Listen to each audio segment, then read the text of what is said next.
precious name. ನಮ್ಮ ಕರ್ತನ ಹೆಸರಿನಲ್ಲಿ ನಿಮ್ಮೆಲ್ಲರಿಗೂ ಸಹ ನಾನು ವಂದಿಸುತ್ತೇನೆ.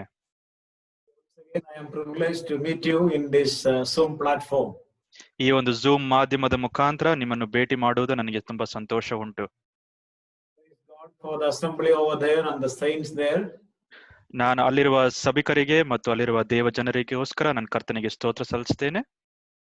I do remember the fellowship that I could enjoy when I was there for several times. ಅನೇಕ ಬಾರಿ ನಾನು ಅಲ್ಲಿಗೆ ಹೋದಾಗ ನಾನು ಅನ್ಯೋನ್ಯತೆಯನ್ನು ನಾನು ಆನಂದಿಸಿದವನಾಗಿದ್ದೇನೆ. ಅದನ್ನು ನೆನೆಸುವಾಗ ನನಗೆ ಸಂತೋಷವಾಗುವುದುಂಟು. Now we are in a special situation all over the world.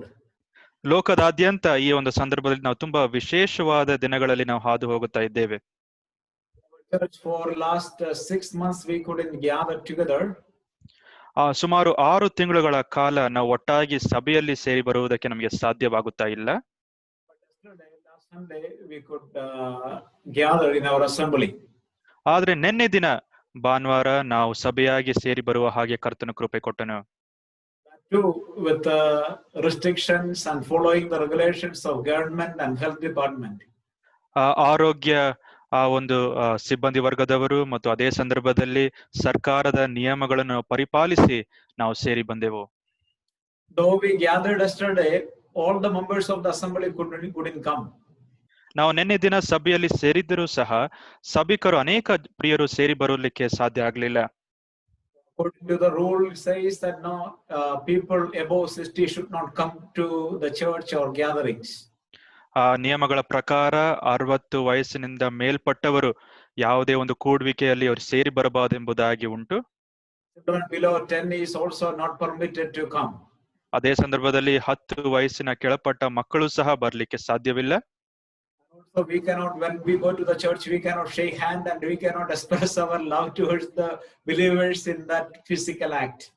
ನಾವು ಒಟ್ಟಾಗಿ ನಾವು ಸಭೆಯಾಗಿ ನಾವು ಸೇರಿ ಬರುವಾಗ ನಾವು ನಮ್ಮ ಪ್ರೀತಿಯನ್ನು ಹಂಚುವುದಕ್ಕೋಸ್ಕರ ಕೈ ಕುಲುಕುವುದಕ್ಕೂ ಸಹ ನಮಗೆ ಸಾಧ್ಯವಾಗುತ್ತಾ ಇಲ್ಲ. By keeping all the social distancing and all the regulations, anyway, we could gather yesterday. ಆದ್ರೂ ಸಹ ಸಾಮಾಜಿಕ ಒಂದು ಅಂತರವನ್ನು ನಾವು ಕಾಪಾಡಿ ನಾವು ನಿನ್ನೆ ದಿನ ಸಭೆಯಾಗಿ ನಾವು ಸೇರಿ ಬಂದೆವು. Though this online platform is having its own limitations, ಈ ಒಂದು ನಾವು ಅಂತರ್ಜಾಲದ ಮುಖಾಂತರ ಈ ರೀತಿಯಾಗಿ ನಾವು ಸೇರಿ ಬರುವಾಗ ಅದರ ಮಿತಿಗಳು ಉಂಟು. but I know it's a blessing for many. ಆದ್ರೆ ಈ ಒಂದು ಸಂಗತಿಯು ಅನೇಕ ಜನರಿಗೆ ಒಂದು ಆಶೀರ್ವಾದವಾಗಿದೆ. People those who are unable to travel or go to the church, they can be at home and listen to the word of God. ಅನೇಕ ಪ್ರಿಯರು ಪ್ರಯಾಣ ಮಾಡ್ಲಿಕ್ಕೆ ಅವರಿಗೆ ಸಾಧ್ಯವಾಗುತ್ತಾ ಇಲ್ಲ. ಅವರ ಮನೆಗಳಲ್ಲಿಯೇ ದೇವರ ವಾಕ್ಯವನ್ನು ಕೇಳುವ ಅವಕಾಶ ಅವರಿಗೆ ಉಂಟು. These days, many old people, those who are just in the house, they call me and said, and I praise God for this scenario. ಮತ್ತು ಅನೇಕ ಜನರು ಅವ್ರ ಮನೆಯಲ್ಲಿ ಇರುವ ಪ್ರಿಯರು ಅವರು ನನಗೆ ದೂರವಾಣಿ ಕರೆಯ ಮುಖಾಂತರ ತಿಳಿಸ್ತಾರೆ, ಈ ರೀತಿಯಾದ ಒಂದು ಮಾಧ್ಯಮ ಇರುವುದಕ್ಕಾಗಿ ನಾನು ಕರ್ತನಿಗೆ ಸ್ತೋತ್ರ ಸಲ್ಲಿಸ್ತೇನೆ ಎಂಬುದಾಗಿ ತಿಳಿಸ್ತಾರೆ. Though in a way we are in different corners of earth, we are able to unite together in this platform. ನಾವು ಲೋಕದ ಬೇರೆ ಬೇರೆ ಸ್ಥಳಗಳಲ್ಲಿ ನಾವು ಇದ್ದರೂ ಸಹ ಈ ಒಂದು ಮಾಧ್ಯಮದ ಮುಖಾಂತರ ಸೇರಿ ಬರುವ ಹಾಗೆ ಕರ್ತನ ಅವಕಾಶನ ಕೊಟ್ಟಿದ್ದಾನೆ. I just want to thank the assembly and the leaders once again inviting me for this particular meeting. ಈ ಒಂದು ಕೂಟಗಳಿಗೋಸ್ಕರ ಸಭಿಕರು ನನ್ನನ್ನು ಆಹ್ವಾನ ಮಾಡಿದಕ್ಕಾಗಿ ನಾನು ಪುನಃ ನಿಮಗೆ ವಂದನೆಗಳನ್ನ ತಿಳಿಸ್ತೇನೆ. These 4 days we are going to learn, as Simon brother informed, we are going to learn about anthropology and hamartiology, about human being and sin. ನಾವು ಈ ದಿನಗಳಲ್ಲಿ ಈಗಾಗಲೇ ಸಹೋದರ ಸೈಮನ್ ರವರು ತಿಳಿಸಿದ ಪ್ರಕಾರ ನಾವು ಮಾನವ ಶಾಸ್ತ್ರ ಅಥವಾ ಮನುಷ್ಯ ಮತ್ತು ಪಾಪದ ಕುರಿತಾಗಿರುವ ಒಂದು ಅಧ್ಯಯನವನ್ನು ನಾವು ಮಾಡಲಿಕ್ಕಿದ್ದೇವೆ. This will not be a preaching, rather it will be a systematic study of these two topics. ಈ ವಾಕ್ಯ ಸಂದೇಶಗಳನ್ನು ನಾವು ಹಂಚುತ್ತಾ ಇರುವಾಗ ಇದು ಒಂದು ಪ್ರಸಂಗವಲ್ಲ, ಆದರೆ ನಾವು ಕ್ರಮಬದ್ಧವಾಗಿ ದೇವರ ವಾಕ್ಯವನ್ನು ಅಧ್ಯಯನ ಮಾಡಲಿಕ್ಕಿದ್ದೇವೆ. We know that we have so many sermons and messages heard from the assembly that will be challenging and interesting with illustration and so many other things. ಹೌದು, ನಾವು ಸಭೆಗಳಲ್ಲಿ ನಾವು ಸೇರಿ ಬರುವಾಗ ಪ್ರಸಂಗಗಳನ್ನು ನಾವು ಕೇಳುವಾಗ ಅನೇಕ ದೃಷ್ಟಾಂತಗಳ ಮುಖಾಂತರ ನಾವು ವಾಕ್ಯ ಸಂದೇಶಗಳನ್ನು ನಾವು ಕೇಳುತ್ತೇವೆ. ಅದೆಲ್ಲವೂ ಸಹ ನಮಗೆ ಆಸಕ್ತಿಯನ್ನು ತರುವುದುಂಟು, ಅದೆಲ್ಲವೂ ಸಹ ನಿಜ. It's a systematic study, and therefore I need your keen attention to learn this subject. ಆದ್ರೆ ಇದು ಒಂದು ಕ್ರಮಬದ್ಧವಾದ ಸತ್ಯವೇದದ ಅಧ್ಯಯನವಾಗಿರುವ ಕಾಣದ ದೆಸೆಯಿಂದ ನಿಮ್ಮ ಒಂದು ಗಮನವನ್ನು ಗಮನವಿಟ್ಟು ಕೇಳ್ರಿ ಎಂಬುದಾಗಿ ನಿಮ್ಮಲ್ಲಿ ನಾನು ಕೋರಿಕೆ ಮಾಡುತ್ತೇನೆ. So, as an introduction to the topic, I would like to give you a brief introduction to the different doctrines of the Bible. ಸತ್ಯವೇದದ ಬೋಧನೆಗಳ ಕುರಿತಾಗಿ ಒಂದು ಮೇಲ್ನೋಟದ ಒಂದು ಪರಿಚಯವನ್ನು ಕೊಡುವುದಕ್ಕೆ ನಾನು ಮುಂದಾಗುತ್ತೇನೆ. So, the biblical doctrines can be systematized into 10 branches. ನಾವು ದೇವರ ವಾಕ್ಯವನ್ನು ನಾವು ಅರ್ಥ ಮಾಡಿಕೊಳ್ಳಬೇಕಾದ್ರೆ ನಾವು ಕ್ರಮಬದ್ಧವಾಗಿ ಸುಮಾರು 10 ಶಾಖೆಗಳ ಹಾಗೆ ನಾವು ಅದನ್ನು ವಿಂಗಡಿಸಬಹುದು. These 10 branches will cover almost all the topics of the Bible. ಈ 10 ಶಾಖೆಗಳನ್ನು ನಾವು ನೋಡುವುದಾದರೆ ಸತ್ಯವೇದದ ಎಲ್ಲಾ ಕ್ಷೇತ್ರಗಳನ್ನು ಅದು ಆವರಿಸುವುದಾಗಿದೆ. I want to just give you the basic 10 branches of systematic theology. ದೇವಶಾಸ್ತ್ರವನ್ನು ನಾವು ಕಲಿಯಬೇಕಾದ್ರೆ ಇರ್ತಕ್ಕಂಥ 10 ಶಾಖೆಗಳನ್ನು ನಮ್ಮ ಮುಂದೆ ನಾನು ತಿಳಿಸ್ತೇನೆ. First one is bibliology, or study about Bible. ಮೊದಲನೇದಾಗಿರುವ ಒಂದು ಪ್ರಸ್ತಾಪ ಅದು ಬಿಬ್ಲಿಯಾಲಜಿ ಅಥವಾ ಸತ್ಯವೇದದ ಅಧ್ಯಯನ ಎಂಬುದಾಗಿ. In this branch, what we learn is how we receive the Bible. ಈ ಒಂದು ಶಾಖೆಯಲ್ಲಿ ನಾವು ಕಲಿಯುವ ಒಂದು ಸಂಗತಿ ಏನಂದ್ರೆ ನಾವು ಸತ್ಯವೇದವನ್ನು ನಾವು ಯಾವ ರೀತಿಯಾಗಿ ಪಡೆದಿದ್ದೇವೆ. Basic terms or doctrines related to the doctrine of Bible. ಸತ್ಯವೇದದ ಬೋಧನೆಗೆ ಸಂಬಂಧಪಟ್ಟ ಮೂಲತವಾಗಿರುವ ಅಂಶಗಳನ್ನು ನಾವು ನೋಡುತ್ತೇವೆ. This topic we learn about Revelation. ನಾವು ಪ್ರಕಟಣೆಯ ಕುರಿತಾಗಿ ನಾವು ನೋಡುತ್ತೇವೆ. Revelation means God disclosed himself to human being in various ways. ಪ್ರಕಟಣೆ ಎಂಬುದಾಗಿ ಹೇಳುವಾಗ ದೇವರು ಆತನು ತನ್ನನ್ನು ತನ್ನ ಮನುಷ್ಯರಿಗೆ ಜನರಿಗೆ ಆತನು ವಿವಿಧ ರೂಪದಲ್ಲಿ ಆತನು ತನ್ನನ್ನೇ ಪ್ರಕಟಿಸಿದ್ದಾನೆ. Bible is revelation of God. ಸತ್ಯವೇದ ಎಂಬುದಾಗಿ ಹೇಳುವಾಗ ಅದು ದೇವರ ಪ್ರಕಟಣೆಯಾಗಿದೆ. God revealed himself and his plan to people in the Bible. ದೇವರು ಆತನು ತನ್ನನ್ನು ಮತ್ತು ತನ್ನ ಯೋಜನೆಯನ್ನು ಸತ್ಯವೇದದ ಮುಖಾಂತರ ಆತನು ವ್ಯಕ್ತಪಡಿಸಿದ್ದಾನೆ. So in bibliology we also learn about inspiration. ನಾವು ಸತ್ಯವೇದ ಶಾಸ್ತ್ರದ ಕುರಿತಾಗಿ ನಾವು ಅಧ್ಯಯನ ಮಾಡುವಾಗ ನಾವು ಸ್ಫೂರ್ತಿಯ ಕುರಿತಾಗಿ ನಾವು ಕಲಿಯುತ್ತೇವೆ. Inspiration means God the Holy Spirit enabled the biblical writers to pen down the revelation of God without error in the Bible. ಸ್ಫೂರ್ತಿ ಎಂಬುದಾಗಿ ತಿಳಿಸುವಾಗ ದೇವರು ಆತನು ದೇವರಾತ್ಮನ ಮುಖಾಂತರ ಆತನು ತನ್ನ ಜನರಿಗೆ ಆತನು ಏನು ತನ್ನ ಜನರಿಗೆ ತಿಳಿಸಬೇಕೆಂಬುದಾಗಿರುವ ಸಂಗತಿಗಳನ್ನು ಬರೆಯುವುದಕ್ಕೆ ಆತನು ಸಹಾಯ ಮಾಡಿದವನು ಆತನು ಆಗಿದ್ದಾನೆ. Since another topic is under bibliology is inerrancy of the scripture.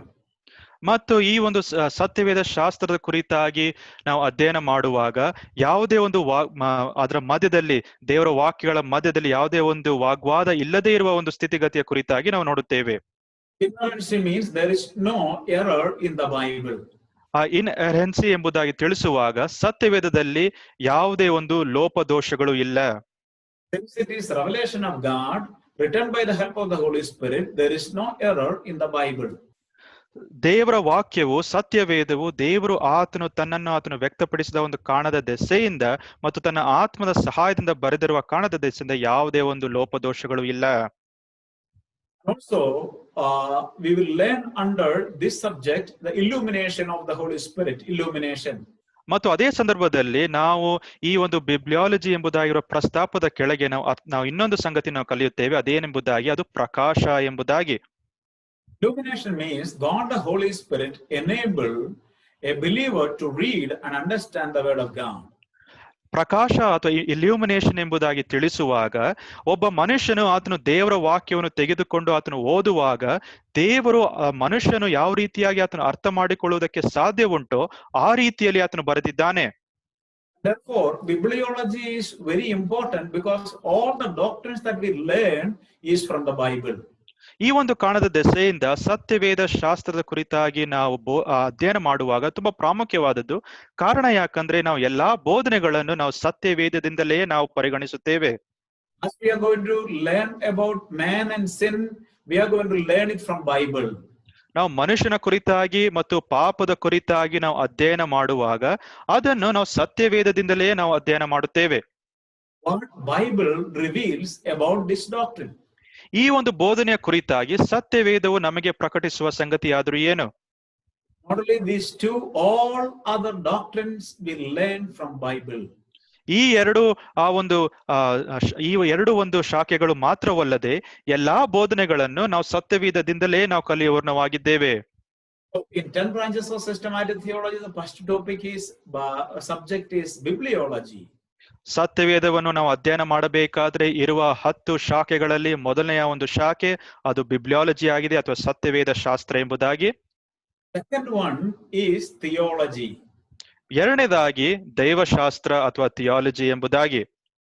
Theology means study about God. ದೈವಶಾಸ್ತ್ರ ಎಂಬುದಾಗಿ ಹೇಳುವಾಗ ದೇವರ ಕುರಿತಾಗಿ ಮಾಡ್ತಕ್ಕಂತ ಒಂದು ಅಧ್ಯಯನವಾಗಿದೆ. In this branch, we learn about the existence of God. ಈ ಒಂದು ಶಾಖೆಯಲ್ಲಿ ನಮ್ಮ ದೇವರು ಆತನು ವಾಸಿಸುವವನಾಗಿದ್ದಾನೆ ಎಂಬುದಾಗಿರುವ ಸಂಗತಿಯನ್ನು ನಾವು ಕಲಿಯುವವರಾಗಿದ್ದೇವೆ. We also learn about the nature of God. ಮತ್ತು ದೇವರ ಸ್ವಭಾವದ ಕುರಿತಾಗಿಯೂ ಸಹ ನಾವು ಕಲಿಯುತ್ತೇವೆ. Also we learn about the attributes of God. ಮತ್ತು ದೇವರ ಗುಣಲಕ್ಷಣಗಳು ಏನೆಂಬುದಾಗಿಯೂ ಸಹ ನಾವು ಓದುತ್ತೇವೆ. These are the basic truth that we will learn under theology or theology proper.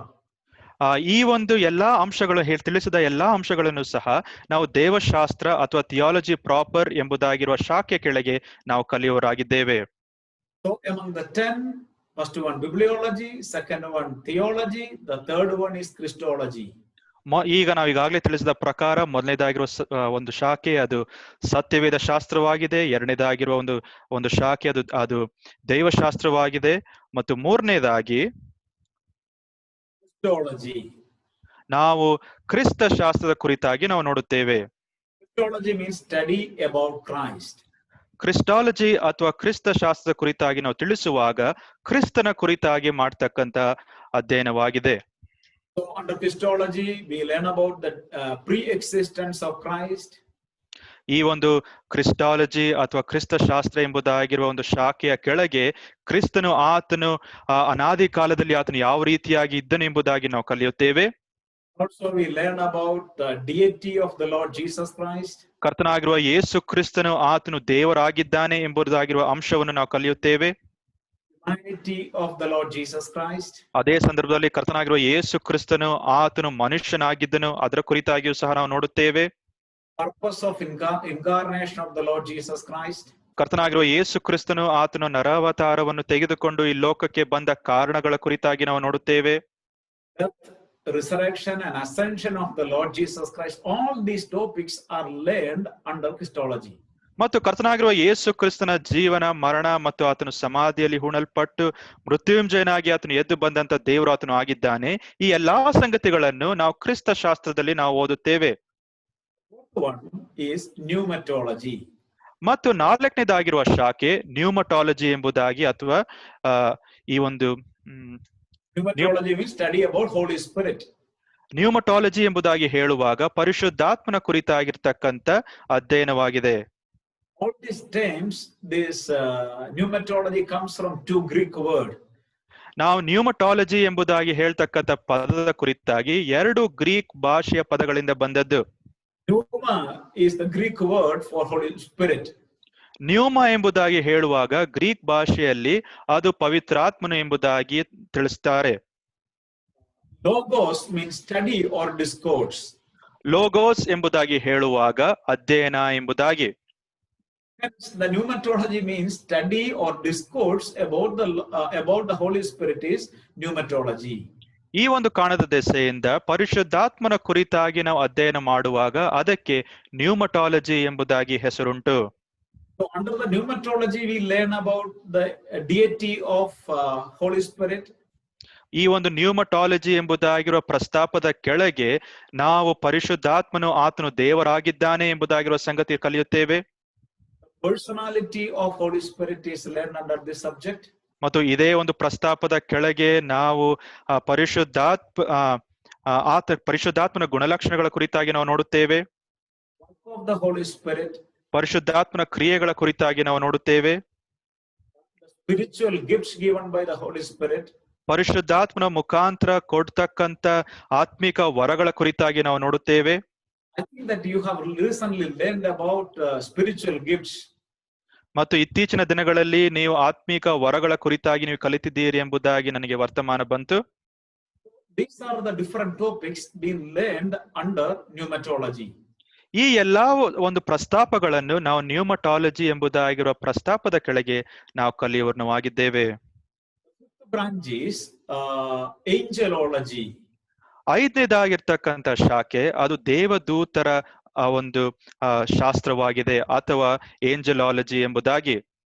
Angelology means study about angels.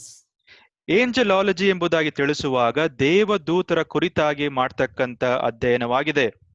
From Genesis to Revelation we read about angels. ಆದಿಕಾಂಡ ಪುಸ್ತಕದಿಂದ ಪ್ರಕಟಣೆ ಪುಸ್ತಕ ತನಕ ನಾವು ದೇವದೂತರ ಕುರಿತಾಗಿ ನಾವು ಓದುವವರಾಗಿದ್ದೇವೆ. For angelology we learn about origin of angels. ಈ ಒಂದು ದೇವದೂತರ ಒಂದು ಶಾಸ್ತ್ರದ ಕುರಿತಾಗಿ ನಾವು ಕಲಿಯುವಾಗ ದೇವದೂತರು ಅವರು ಯಾವ ರೀತಿಯಾಗಿ ಅವರು ಬಂದರು ಎಂಬುದಾಗಿ ನಾವು ಕಲಿಯುತ್ತೇವೆ. Nature of angels. ದೇವದೂತರ ಒಂದು ಸ್ವಭಾವ ಎಂಥದ್ದು, Work of angels. ದೇವದೂತರ ಕಾರ್ಯಗಳು ಏನು, Classification of angels. ಮತ್ತು ದೇವದೂತರನ್ನು ನಾವು ಯಾವ ರೀತಿಯಾಗಿ ವಿಂಗಡಿಸಬೇಕೆಂಬುದಾಗಿ. These are the different topics learned under angelology. ಈ ಎಲ್ಲಾ ಒಂದು ಪ್ರಸ್ತಾಪಗಳನ್ನು ನಾವು ಏಂಜಲಾಲಜಿ ಎಂಬುದಾಗಿರುವ ಶಾಖೆಯ ಕೆಳಗೆ ನಾವು ಕಲಿಯುತ್ತೇವೆ. One is anthropology. Sixth one. ಆರನೇದಾಗಿರುವ ಒಂದು ಪ್ರಸ್ತಾಪ ಅಥವಾ ಶಾಖೆ ಅದು ಮಾನವ ಶಾಸ್ತ್ರ ಅಥವಾ ಆಂಥ್ರೋಪಾಲಜಿ ಎಂಬುದಾಗಿ. That is subject that we are going to learn today. ಈ ದಿನ ನಾವು ಕಲಿಲಿಕ್ಕಿರ್ತಕ್ಕಂಥ ಪ್ರಸ್ತಾಪ ಇದುವೇ ಆಗಿದೆ. Anthropology about human being or study about human being. ಮಾನವ ಶಾಸ್ತ್ರ ಎಂಬುದಾಗಿ ತಿಳಿಸುವಾಗ ಮಾನವನ ಕುರಿತಾಗಿ ಕಲಿತಕ್ಕಂಥ ಅಧ್ಯಯನವಾಗಿದೆ. Since we are going to learn it in detail, I am not going to now elaborate now.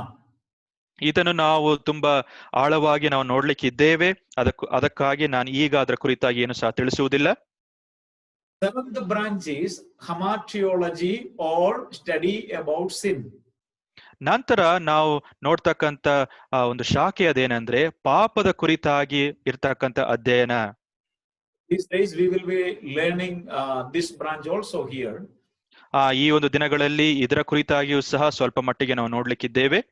So for time being I skip that topic as well and we'll move on to the eighth branch that is soteriology.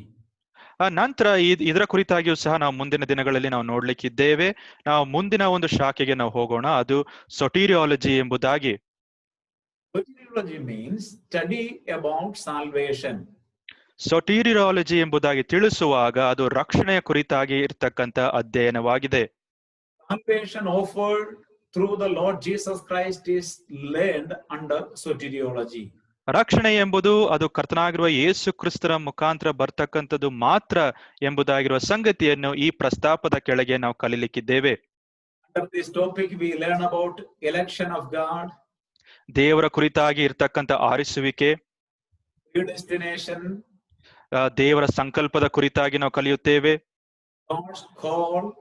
ದೇವರ ಕರೆಯುವಿಕೆಯ ಕುರಿತಾಗಿ ನಾವು ನೋಡುತ್ತೇವೆ. Efficacious grace of God. Sorry brother, can you come again? Efficacious grace or grace of God. ದೇವರ ಕೃಪೆಯ ಕುರಿತಾಗಿ ನಾವು ಕಲಿಯುತ್ತೇವೆ. The salvation that is being offered through the Lord Jesus Christ. ಮತ್ತು ರಕ್ಷಣೆ ಎಂಬುದಾಗಿ ತಿಳಿಸುವಾಗ ಕರ್ತನಾಗಿರುವ ಯೇಸು ಕ್ರಿಸ್ತನ ಮುಖಾಂತರ ಅದು ಬರ್ತಕ್ಕಂಥದ್ದಾಗಿದೆ. Atoning death of the Lord Jesus Christ. ಕರ್ತನಾಗಿರುವ ಯೇಸು ಕ್ರಿಸ್ತನ ಪ್ರಾಯಶ್ಚಿತವಾದ ಒಂದು ಮರಣ. These are the basic topics learned under soteriology. ಈ ಒಂದು ಅಂಶಗಳನ್ನು ನಾವು ಸೊಟೀರಿಯಾಲಜಿ ಎಂಬುದಾಗಿರುವ ಪ್ರಸ್ತಾಪದ ಕೆಳಗೆ ನಾವು ಕಲಿಲಿಕ್ಕಿದ್ದೇವೆ ಅಥವಾ ರಕ್ಷಣೆ ಎಂಬುದಾಗಿರುವ ಒಂದು ಅಧ್ಯಯನ. It seems to me immediately after I finish anthropology and hamartiology, Simon brother will start with soteriology. ನನಗೆ ಈ ಒಂದು ಸುದ್ದಿ ಬಂದಿದೆ. ಅದೇಂದ್ರೆ ನಾವು ಈ ಮಾನವಶಾಸ್ತ್ರ ಅದಾದ ನಂತರ ನಾವು ಪಾಪದ ಕುರಿತಾಗಿರುವ ಒಂದು ಅಧ್ಯಯನ ಮಾಡಿದ ನಂತರ ಸಹೋದರ ಸೈಮನ್ ರವರು ಸೊಟೀರಿಯಾಲಜಿ ಎಂಬುದಾಗಿರುವ ಒಂದು ಅಧ್ಯಯನವನ್ನು ಅವರು ತೆಗೆದುಕೊಳ್ಳಲಿಕ್ಕಿದ್ದಾರೆ ಎಂಬುದಾಗಿ. The ninth branch is ecclesiology. 9ನೇದಾಗಿರ್ತಕ್ಕಂಥ ಶಾಖೆ ಅದು ಎಕ್ಲೀಸಿಯಾಲಜಿ ಎಂಬುದಾಗಿ. Ecclesiology means study about church. ಎಕ್ಲೀಸಿಯಾಲಜಿ ಎಂಬುದಾಗಿ ಹೇಳುವಾಗ ಚರ್ಚ್ ಕುರಿತಾಗಿರ್ತಕ್ಕಂಥ ಅಧ್ಯಯನ ಅಥವಾ ಸಭೆ ಕುರಿತಾಗಿರ್ತಕ್ಕಂಥ ಅಧ್ಯಯನವಾಗಿದೆ. So under the ecclesiology we learn about origin of the assembly. ಈ ಒಂದು ಪ್ರಸ್ತಾಪದ ಕೆಳಗೆ ಸಭೆ ಅದು ಯಾವ ರೀತಿಯಾಗಿ ಪ್ರಾರಂಭವಾಯಿತು ಎಂಬುದಾಗಿ ನಾವು ನೋಡುತ್ತೇವೆ. Two aspect of the church, that is universal church and the local church. ಸಭೆಯ ಕುರಿತಾಗಿರ್ತಕ್ಕಂಥ 2 ಭಾಗಗಳ ಕುರಿತಾಗಿ ನಾವು ನೋಡುತ್ತೇವೆ, ಸಾರ್ವತ್ರಿಕ ಸಭೆ ಮತ್ತು ಸ್ಥಳೀಯ ಸಭೆ. Ordinances of the church, ಸಭೆಯಲ್ಲಿ ಇರ್ತಕ್ಕಂಥ ಒಂದು ಕಟ್ಟಳೆಗಳು, church government, ಸಭೆಯಲ್ಲಿ ಇರ್ತಕ್ಕಂಥ ಆಡಳಿತ. all these topics are learned under ecclesiology. ಈ ಎಲ್ಲಾ ಪ್ರಸ್ತಾಪಗಳನ್ನು ನಾವು ಈ ಒಂದು ಎಕ್ಲೀಸಿಯಾಲಜಿ ಎಂಬುದಾಗಿರುವ ಒಂದು ಅಧ್ಯಯನದ ಕೆಳಗೆ ನಾವು ನೋಡ್ಲಿಕ್ಕಿದ್ದೇವೆ. Then the 10th branch is eschatology. 10ನೇದಾಗಿರ್ತಕ್ಕಂಥ ಶಾಖೆ ಅದು ಎಸ್ಕಟಾಲಜಿ ಎಂಬುದಾಗಿ. Eschatology means study about the future. ಎಸ್ಕಟಾಲಜಿ ಎಂಬುದಾಗಿ ಹೇಳುವಾಗ ಮುಂದೆ ಬರ್ಲಿಕ್ಕಿರುವ ಸಂಗತಿಗಳ ಕುರಿತಾಗಿ ಮಾಡ್ತಕ್ಕಂಥ ಅಧ್ಯಯನವಾಗಿದೆ. Basically, people are so curious and excited to learn about the future events. ಮುಂದೆ ಬರ್ಲಿಕ್ಕಿರ್ತಕ್ಕಂಥ ಘಟನೆಗಳಾದರೂ ಏನು ಎಂಬುದಾಗಿರುವ ಸಂಗತಿಗಳನ್ನು ಕಲಿಯುವುದಕ್ಕೆ ಜನರಿಗೆ ತುಂಬಾ ಆಸಕ್ತಿ ಉಂಟು. Especially in this particular era, when all these plagues and so many virus attack and so many other things are being seen, so many people ask me, is it the biblical prediction is being fulfilled? ಈ ರೀತಿಯಾದ ಸ್ಥಿತಿಗತಿಗಳಲ್ಲಿ ನಾವು ಹಾದು ಹೋಗುತ್ತಾ ಇದ್ದೇವೆ. ಅನೇಕ ರೀತಿಯಾದ ಸೋಂಕುಗಳು ನಮ್ಮ ಸುತ್ತಲೂ ಉಂಟು ಮತ್ತು ಪಿಡುಗಿನ ಒಂದು ಕಾಲದಲ್ಲಿ ನಾವು ಇದ್ದೇವೆ. ಇದರೆಲ್ಲದರ ಮುಖಾಂತರ ಅನೇಕ ಪ್ರಿಯರು ನನಗೆ ಕೇಳುವ ಒಂದು ಪ್ರಶ್ನೆ ಇದಾಗಿದೆ. ಅದೇನೆಂದರೆ, ಸತ್ಯವೇದವು ಇದೆಲ್ಲರ ಕುರಿತಾಗಿ ತಿಳಿಸ್ತದೋ, ಹೇಳಿದ್ದದು ನೆರವೇರುತ್ತಾ ಉಂಟು ಎಂಬುದಾಗಿ ಅವರು ಕೇಳುತ್ತಾ ಇದ್ದಾರೆ. Eschatology, we learn about the future of the church or rapture of the church. ಎಸ್ಕಟಾಲಜಿ ಎಂಬುದಾಗಿ ತಿಳಿಸುವಾಗ ನಾವು ಸಭೆಯ ಭವಿಷ್ಯತ್ ಏನೆಂಬುದಾಗಿ ನಾವು ನೋಡುತ್ತೇವೆ ಮತ್ತು ಸಭೆಯ ಎತ್ತಲ್ಪಡುವಿಕೆಯ ಕುರಿತಾಗಿ ನಾವು ನೋಡುತ್ತೇವೆ. We learn about tribulation period of 7 years. 7 ವರ್ಷಗಳ ಕಾಲದ ಒಂದು ಸಂಕಟ ಕಾಲದ ಕುರಿತಾಗಿ ನಾವು ನೋಡುತ್ತೇವೆ. We learn about the millennial reign of the Lord Jesus Christ. ಕರ್ತನಾಗಿರುವ ಯೇಸು ಕ್ರಿಸ್ತನ 1000 ವರ್ಷಗಳ ಒಂದು ಆಳ್ವಿಕೆಯ ಕುರಿತಾಗಿ ನಾವು ಕಲಿಯುತ್ತೇವೆ. Resurrection of the saints. ಮತ್ತು ದೇವ ಜನರ ಪುನರುತ್ಥಾನದ ಕುರಿತಾಗಿ ನಾವು ನೋಡುತ್ತೇವೆ. Judgment of unbelievers. ಮತ್ತು ಅವಿಶ್ವಾಸಿಗಳಿಗೆ ಬರ್ತಕ್ಕಂಥ ನ್ಯಾಯ ವಿಧಿಸುವಿಕೆಯ ಕುರಿತಾಗಿ ನಾವು ನೋಡುತ್ತೇವೆ. The future of the world. ಮತ್ತು ಲೋಕದ ಒಂದು ಭವಿಷ್ಯತ್ ಏನು. All these topics are learned under eschatology. ಇದೆಲ್ಲವನ್ನು ನಾವು ಎಸ್ಕಟಾಲಜಿ ಎಂಬುದಾಗಿರುವ ಒಂದು ಶಾಖೆಯ ಕೆಳಗೆ ನಾವು ಕಲಿಲಿಕ್ಕಿದ್ದೇವೆ. If you learn all these 10 branches of theology in systematic way, ನಾವು ಕ್ರಮಬದ್ಧವಾದ ರೀತಿಯಲ್ಲಿ ಈ 10 ಶಾಖೆಗಳನ್ನು ನಾವು ಕಲಿಯುವುದಾದರೆ, you have a clear understanding of the doctrine of the Bible, doctrines of the Bible. ಸತ್ಯವೇದದ ಕುರಿತಾಗಿ ಅದರಲ್ಲಿ ಇರ್ತಕ್ಕಂಥ ಬೋಧನೆಗಳು ಏನು ಎಂಬುದಾಗಿರುವ ಒಂದು ಸ್ಪಷ್ಟವಾದ ಚಿತ್ರ ನಮಗೆ ಸಿಕ್ಲಿಕ್ಕುಂಟು. These doctrines are there in the Bible. ಈ ಎಲ್ಲಾ ಒಂದು ಬೋಧನೆಗಳು ಸತ್ಯವೇದದಲ್ಲಿ ಉಂಟು, ನಿಜ. These doctrines are mentioned from Genesis to Revelation. ಈ ಬೋಧನೆಗಳನ್ನು ನಾವು ಆದಿಕಾಂಡ ಪುಸ್ತಕದಿಂದ ಪ್ರಕಟಣೆ ಪುಸ್ತಕದವರೆಗೂ ಸಹ ನಾವು ನೋಡುತ್ತೇವೆ. When we systematically study these subjects, ಈ ಒಂದು ಪ್ರಸ್ತಾಪಗಳನ್ನು ನಾವು ಕ್ರಮಬದ್ಧವಾಗಿ ನಾವು ಅಧ್ಯಯನ ಮಾಡುವಾಗ, we will be able to correlate and learn this revelation in a systematic way. ನಾವು ಈ 10 ಶಾಖೆಗಳನ್ನು ನಾವು ಕಲಿಯುವ ಒಂದು ಸಂದರ್ಭದಲ್ಲಿ ಅದರ ಒಂದು ಸಂಬಂಧ ಏನು ಮತ್ತು ಕ್ರಮಬದ್ಧವಾಗಿ ಅದನ್ನು ನಾವು ಕಲಿಯುವವರಾಗಿರುತ್ತೇವೆ. That will give a clarity of understanding of word of God. ಮತ್ತು ದೇವರ ವಾಕ್ಯದ ಅರ್ಥೈಸುವಿಕೆಯ ಒಂದು ಸ್ಪಷ್ಟೀಕರಣ ಆಗ ನಮಗೆ ಸಿಕ್ಲಿಕ್ಕುಂಟು. Hope that you have a general idea of these 10 branches of systematic theology. ದೇವಶಾಸ್ತ್ರದ ಕುರಿತಾಗಿ ನಾವು ಕಲಿಯುವಾಗ ಈ 10 ಶಾಖೆಗಳ ಮೇಲ್ನೋಟ ಆದರೂ ಸಹ ನಿಮಗೆ ಗೊತ್ತುಂಟು ಎಂಬುದಾಗಿ ನಾನು ನಂಬುತ್ತೇನೆ. Easy to remember. ಕಲಿಯುವುದಕ್ಕೆ ಜ್ಞಾಪಕಪಡಿಸುವುದಕ್ಕೆ ತುಂಬಾ ಸುಲಭ. First one is bibliology. ಮೊದಲನೇದಾಗಿರ್ತಕ್ಕಂಥದ್ದು ಸತ್ಯವೇದದ ಶಾಸ್ತ್ರ. That is study about Bible. ಸತ್ಯವೇದ ಕುರಿತಾಗಿ ಮಾಡ್ತಕ್ಕಂಥ ಅಧ್ಯಯನವಾಗಿದೆ. Following 3 topics are related to God. ಮುಂದಿನ 3 ಪ್ರಸ್ತಾಪಗಳು ಅದು ದೇವರಿಗೆ ಸಂಬಂಧಪಟ್ಟಿರ್ತಕ್ಕಂಥ ಅಂಶಗಳಾಗಿವೆ. Bible reveals a triune God. ಸತ್ಯವೇದವು ನಮಗೆ ಪ್ರಕಟಿಸುವ ಒಂದು ಅಂಶ ಅದೇನೆಂದರೆ ತ್ರಯೇಕ ದೇವರನ್ನು ಅದು ವ್ಯಕ್ತಪಡಿಸುವುದಾಗಿದೆ. Theology proper is study about God the Father. Theology proper ಎಂಬುದಾಗಿ ತಿಳಿಸುವಾಗ, ದೈವಶಾಸ್ತ್ರ ಎಂಬುದಾಗಿ ತಿಳಿಸುವಾಗ ತಂದೆಯಾದ ದೇವರ ಕುರಿತಾಗಿ ಇರ್ತಕ್ಕಂಥ ಒಂದು ಅಧ್ಯಯನವಾಗಿದೆ. Christology is study about the Son or the Lord Jesus Christ. ಕ್ರಿಸ್ತ ಶಾಸ್ತ್ರ ಎಂಬುದಾಗಿ ತಿಳಿಸುವಾಗ ಮಗನಾದ ಕರ್ತನಾಗಿರುವ ಯೇಸು ಕ್ರಿಸ್ತನ ಕುರಿತಾಗಿ ಇರತಕ್ಕಂಥ ಅಧ್ಯಯನವಾಗಿದೆ. Pneumatology is study about Holy Spirit, third person of Trinity.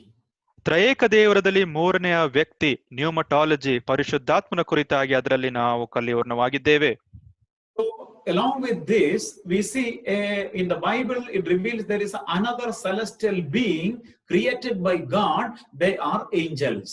ಇದೆಲ್ಲವೂ ಆದ ನಂತರ ಪರಲೋಕದಲ್ಲಿ ಜೀವಿಗಳು ಉಂಟು ಎಂಬುದಾಗಿರುವ ಒಂದು ಸಂಗತಿಯು ಸತ್ಯವೇದವು ನಮಗೆ ತಿಳಿಸುವುದಾಗಿದೆ. ಅದೇನೆಂದ್ರೆ ದೇವದೂತರು. So these 5 branches are easy to remember. Bibliology. ಈ ಒಂದು 5 ಶಾಖೆಗಳನ್ನು ಜ್ಞಾಪಕಪಡಿಸಿಕೊಳ್ಳುವುದು ತುಂಬಾ ಸುಲಭವಾಗಿದೆ. ಮೊದಲನೇದಾಗಿರುವುದು ಸತ್ಯವೇದದ ಶಾಸ್ತ್ರ. The Bible reveals a triune God. ಸತ್ಯವೇದವು ತ್ರಯೇಕ ದೇವರನ್ನು ಪ್ರಕಟಿಸುವುದಾಗಿದೆ. So therefore the second branch is theology proper. ಈ ಒಂದು ಕಾಣದ ದೆಸೆಯಿಂದ ಎರಡನೆಯ ಶಾಖೆ ಅದು ದೈವಶಾಸ್ತ್ರವಾಗಿದೆ. Third branch is Christology. 3ನೆಯ ಒಂದು ಶಾಖೆ ಅದು ಕ್ರಿಸ್ತ ಶಾಸ್ತ್ರ. Fourth branch is pneumatology. 4ನೆಯ ಶಾಖೆ ಅದು ನ್ಯೂಮಟಾಲಜಿ ಆಗಿದೆ ಅಥವಾ ಪರಿಶುದ್ಧಾತ್ಮನ ಕುರಿತಾಗಿರ್ತಕ್ಕಂಥ ಅಧ್ಯಯನ. Bible also reveals a celestial being. They are angels. So the 5th branch is angels or angelology. ಸತ್ಯವೇದವು ಪರಲೋಕ ಜೀವಿಗಳ ಕುರಿತಾಗಿ ತಿಳಿಸುವುದಾಗಿದೆ. ಅವರು ದೇವದೂತರಾಗಿದ್ದಾರೆ. ಈ ಒಂದು ಕಾರಣದಿಂದ 5ನೆಯ ಒಂದು ಶಾಖೆ ದೇವದೂತರ ಶಾಸ್ತ್ರವಾಗಿದೆ ಅಥವಾ ಅಧ್ಯಯನವಾಗಿದೆ. Following 5 branches are basically related to human being. ಉಳಿದ 5 ಶಾಖೆಗಳು ಅದು ಮನುಷ್ಯನಿಗೆ ಸಂಬಂಧಪಟ್ಟದ್ದಾಗಿದೆ. Apart from angels, God created human being, that is anthropology, study about human being. ದೇವದೂತರನ್ನು ಬಿಟ್ಟು ದೇವರು ಆತನು ಮನುಷ್ಯರನ್ನು ಆತನು ಉಂಟು ಮಾಡಿದ್ದಾನೆ. ಅದು ಆಂಥ್ರೋಪಾಲಜಿ ಎಂಬುದಾಗಿ ಅದರಲ್ಲಿ ನಾವು ಕಲಿಯುತ್ತೇವೆ, ಅಥವಾ ಮಾನವ ಶಾಸ್ತ್ರ ಎಂಬುದಾಗಿ. When God created human being, but they committed sin, and therefore the 7th subject is hamartiology. ಈ ಒಂದು ಅದಾದ ನಂತರ ಮನುಷ್ಯನನ್ನು ದೇವರು ಆತನು ಸೃಷ್ಟಿ ಮಾಡಿದ ನಂತರ ಮನುಷ್ಯನು ಆತನು ಪಾಪದಲ್ಲಿ ಬಿದ್ದನು. ಈ ಒಂದು ಕಾರಣದ ದೆಸೆಯಿಂದ ನಾವು ಪಾಪದ ಕುರಿತಾಗಿರುವ ಅಧ್ಯಯನವನ್ನು ನಾವು 7ನೇದಾಗಿ ನಾವು ಮಾಡುತ್ತೇವೆ. So human being committed sin. ಮನುಷ್ಯನು ಆತನು ಪಾಪ ಮಾಡಿದರೂ ಸಹ God did not abandon them forever. ದೇವರು ಮನುಷ್ಯನನ್ನು ಅದೇ ರೀತಿಯಾಗಿ ಆತನು ತ್ಯಜಿಸಿ ಆತನು ಬಿಟ್ಟು ಬಿಡಲಿಲ್ಲ. God offered a way of salvation for the human being that will lead to the 8th branch, that is soteriology. ದೇವರು ಆತನು ಮನುಷ್ಯನ ರಕ್ಷಣೆಗೋಸ್ಕರವನ್ನು ಮಾರ್ಗವನ್ನು ಆತನು ಸಿದ್ಧಪಡಿಸಿದವನು ಆತನು ಆಗಿದ್ದನು. ಇದು ನಮಗೆ ರಕ್ಷಣೆಯ ಕುರಿತಾಗಿರುವ ಶಾಸ್ತ್ರಕ್ಕೆ ಅದು ನಡೆಸುವುದಾಗಿದೆ, ಸೊಟೀರಿಯಾಲಜಿ ಎಂಬುದಾಗಿ. A person is being saved, ಒಬ್ಬ ಮನುಷ್ಯನು ಆತನು ರಕ್ಷಿಸಲ್ಪಟ್ಟಿದ್ದೇ ಆದರೆ, then in the Bible we read those who are saved are joined to the church of God. ದೇವರು ತಿಳಿಸುವ ಸಂಗತಿ ದೇವರ ವಾಕ್ಯದ ಮುಖಾಂತರ ಅದೇನೆಂದರೆ, ರಕ್ಷಿಸಲ್ಪಟ್ಟವರು ದೇವರು ಆತನು ಸಭೆಗೆ ಆತನು ಸೇರಿಸುವನು ಆತನು ಆಗಿದ್ದಾನೆ. And therefore the saved ones are there in the church of God. That is the study of ecclesiology, or study about church. ಈ ಒಂದು ಕಾರಣದಿಂದ ನಂತರ ನಾವು ಕಲಿಯುವ ಒಂದು ಅಂಶವೇ ಅದು ಸಭೆಯ ಕುರಿತಾಗಿರ್ತಕ್ಕಂಥ ಅಧ್ಯಯನವಾಗಿದೆ. That's the 9th branch, ecclesiology. 9ನೇದಾಗಿರ್ತಕ್ಕಂಥ ಶಾಖೆ ಎಕ್ಲೀಸಿಯಾಲಜಿ ಎಂಬುದಾಗಿ. If you are saved and if you are in the church, you have a hope. ನೀವು ರಕ್ಷಿಸಲ್ಪಟ್ಟಿದ್ದೇ ಆದರೆ ಮತ್ತು ಸಭೆಯಲ್ಲಿ ನೀವು ಇರುವುದಾದರೆ ನಿಮಗೆ ಒಂದು ನಿರೀಕ್ಷೆ ಉಂಟು. What is our hope? ನಮ್ಮ ನಿರೀಕ್ಷೆ ಏನು? Jesus promised, and he will come back and receive us into himself. ನಮ್ಮ ಕರ್ತನಾಗಿರುವ ಯೇಸು ಕ್ರಿಸ್ತನು ಆತನು ಬಂದು ತಾನು ಇರುವ ಸ್ಥಳದಲ್ಲಿ ನಾವು ಇರಬೇಕೆಂಬುದಾಗಿ ಆತನು ಬರುವವನಾತನು ಆಗಿದ್ದಾನೆ. That branch of study is known as eschatology, or study about future. ಮುಂದೆ ಬರ್ಲಿಕ್ಕಿರ್ತಕ್ಕಂಥ ಸಂಗತಿಯ ಕುರಿತಾಗಿ ನಾವು ಎಸ್ಕಟಾಲಜಿ ಎಂಬುದಾಗಿರುವ ಪ್ರಸ್ತಾಪದ ಕೆಳಗೆ ನಾವು ಕಲಿಲಿಕ್ಕಿದ್ದೇವೆ. Definitely the study of future events will give more hope and joy in the hearts of the believers. ವಿಶ್ವಾಸಿಗಳಿಗೆ ಅವರು ಮುಂದೆ ಬರ್ಲಿಕ್ಕಿರ್ತಕ್ಕಂಥ ಘಟನೆಗಳನ್ನು ಕಲಿಯುವಾಗ ವಿಶ್ವಾಸಿಗಳಿಗೆ ಸಂತೋಷ ಉಂಟಾಗಿ ನಮ್ಮ ನಿರೀಕ್ಷೆ ಅದು ಬಲಗೊಳ್ಳುವುದಾಗಿದೆ. As we know that the whole world is in panic today. ಈ ಒಂದು ದಿನಮಾನಗಳಲ್ಲಿ ಇಡೀ ಪ್ರಪಂಚವು ಒಂದು ಗಲಿಬಿಲಿಯಾದ ಒಂದು ಸ್ಥಿತಿಗತಿಗಳಲ್ಲಿ ಹಾದು ಹೋಗುತ್ತಾ ಉಂಟು. Only a group of people who can be comforted and have hope and joy in the midst of all these calamities are believers. ಈ ಎಲ್ಲಾ ಒಂದು ಗಲಿಬಿಲಿಗಳ ಮಧ್ಯದಲ್ಲಿ ಒಂದು ಸಮಾಧಾನದಿಂದ ಶಾಂತಿಯಿಂದ ಇರ್ತಕ್ಕಂಥ ಒಂದು ಗುಂಪು ನಾವು ಹೇಳುವುದಾದ್ರೆ ಅದು ನಿಜ ವಿಶ್ವಾಸಿಗಳು. Because we know what is going to happen to the future. ಮುಂದೆ ಏನಾಗ್ಲಿಕ್ಕುಂಟು ಎಂಬುದಾಗಿ ನಮಗೆ ಗೊತ್ತುಂಟು. We know that our future hold by God. God holds our future. ನಮ್ಮ ಭವಿಷ್ಯತ್ತನ್ನು ದೇವರು ಆತನು ತನ್ನ ಹಸ್ತದಲ್ಲಿ ಹಿಡಿದಿದ್ದಾನೆ. Therefore, these are the 10 branches of systematic theology. ದೇವಶಾಸ್ತ್ರವನ್ನು ನಾವು ಕ್ರಮಬದ್ಧವಾಗಿ ನಾವು ಕಲಿಯಬೇಕಾದ್ರೆ ಈ 10 ಶಾಖೆಗಳನ್ನು ನಾವು ನೋಡಿದ್ದೇವೆ. Hope that you have a basic idea of these 10 branches of systematic theology. ಈ ದೇವಶಾಸ್ತ್ರವನ್ನು ನಾವು ಕಲಿಯಬೇಕಾದ್ರೆ ಮತ್ತು ಆ ಬೋಧನೆಗಳನ್ನು ಕಲಿಯಬೇಕಾದ್ರೆ ಈ 10 ಶಾಖೆಗಳ ಒಂದು ಮೇಲ್ನೋಟ ನಿಮಗೆ ಉಂಟೆಂಬುದಾಗಿ ನಾನು ನಂಬುತ್ತೇನೆ. It is as an introduction to this topic, and we will move on, come to our topic, anthropology. ಇದೆಲ್ಲವನ್ನು ನಾವು ನೋಡಿದ ನಂತರ ನಮ್ಮ ಒಂದು ಪ್ರಸ್ತಾಪಕ್ಕೆ ಈ ದಿನ ನಾವು ಆಗಿರೋಣ. ಅದೇನೆಂದ್ರೆ ಮಾನವ ಶಾಸ್ತ್ರ, anthropology. Including this, the 4 days we are going to learn about anthropology and hamartiology. ಈ ಒಂದು ದಿನಗಳಲ್ಲಿ ನಾವು ಆಂಥ್ರೋಪಾಲಜಿ ಮತ್ತು ಹಮಾಶಿಯಾಲಜಿ ಎಂಬುದಾಗಿರುವ ಪ್ರಸ್ತಾಪಗಳನ್ನು ನಾವು ನೋಡ್ಲಿಕ್ಕಿದ್ದೇವೆ. Now, those who are writing notes, you can write down anthropology, study about human being. ಯಾರ್ಯಾರು ನೋಟ್ಸ್ ಗಳನ್ನು ನೀವು ಬರೀತಾ ಇದ್ದೀರೋ ಈ ಒಂದು ಅಂಶವನ್ನು ನೀವು ಬರೆಯಬಹುದು, ಆಂಥ್ರೋಪಾಲಜಿ ಮಾನವ ಶಾಸ್ತ್ರ ಎಂಬುದಾಗಿ. Under that, the first point that we are going to learn is the creation of man. Anthropology ಎಂಬುದಾಗಿರೋ ಪ್ರಸ್ತಾಪದ ಕೆಳಗೆ ನಾವು ಕಲಿಲಿಕ್ಕಿರ್ತಕ್ಕಂಥ ಮೊದಲನೆಯ ಒಂದು ಅಂಶ ಮನುಷ್ಯನು ಯಾವ ರೀತಿಯಾಗಿ ಆತನು ಸೃಷ್ಟಿಸಲ್ಪಟ್ಟನು. Creation of man. ದೇವರು ಮನುಷ್ಯನನ್ನು ಯಾವ ರೀತಿಯಾಗಿ ಸೃಷ್ಟಿಸಿದನು. The biblical revelation of humanity's origin is that an all-wise, all-powerful God created the human being from one man.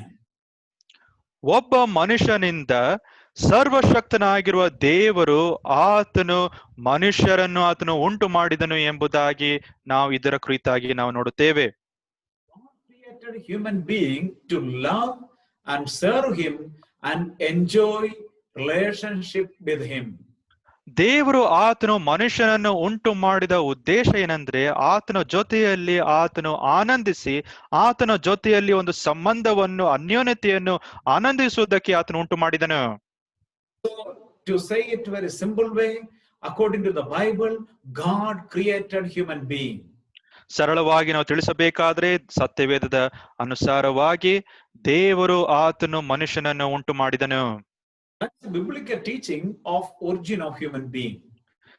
ಮನುಷ್ಯನ ಮೂಲ ಎಂತದ್ದು ಎಂಬುದಾಗಿ ನಾವು ನೋಡುವುದಕ್ಕಾಗಿ ಇದು ತುಂಬಾ ಪ್ರಾಮುಖ್ಯವಾದದ್ದು. But there are various views about the origin of human being in the world. ಆದರೆ ಮನುಷ್ಯನು ಆತನು ಯಾವ ರೀತಿಯಾಗಿ ಆತನು ಬಂದನು ಎಂಬುದಾಗಿರುವ ಸಂಗತಿಯ ಕುರಿತಾಗಿ ಲೋಕದಲ್ಲಿ ಅನೇಕ ರೀತಿಯಾದ ಊಹಾಪೋಹಗಳು ಉಂಟು. Few opinion of human being, how human being are originated. ಮನುಷ್ಯನು ಆತನು ಯಾವ ರೀತಿಯಾಗಿ ಆತನು ಬಂದನು ಎಂಬುದಾಗಿರುವ ಸಂಗತಿಗಳನ್ನು ನೋಡುವಾಗ there is a view called evolution or atheistic evolution. ಇದರಲ್ಲಿ ಪರಿಣಾಮ ಸಿದ್ಧಾಂತ ಎಂಬುದಾಗಿರುವ ಒಂದು ಸಂಗತಿಯನ್ನು ನಾವು ನೋಡುವವಾಗಿದ್ದೇವೆ, ಅಥವಾ ನಾಸ್ತಿಕತೆಯ ಪರಿಣಾಮ ಸಿದ್ಧಾಂತ.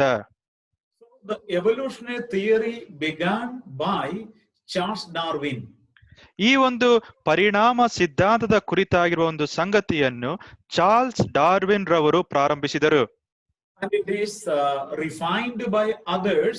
It is an attempt to explain the origin of matter and life apart from God. ಈ ದೇವರನ್ನು ಬಿಟ್ಟು ಲೋಕದಲ್ಲಿ ಇರ್ತಕ್ಕಂಥ ಅಂಶ ಮತ್ತು ಜೀವವನ್ನು ತಿಳಿಸುವುದಕ್ಕೋಸ್ಕರ ಉಪಯೋಗಿಸುವ ಒಂದು ಶಾಸ್ತ್ರವೇ ಈ ಒಂದು ಪರಿಣಾಮ ಸಿದ್ಧಾಂತವಾಗಿದೆ. According to this theory, ಈ ಒಂದು ಶಾಸ್ತ್ರ ಪ್ರಕಾರ origin of man, animals and plant life is all explained apart from any supernatural process.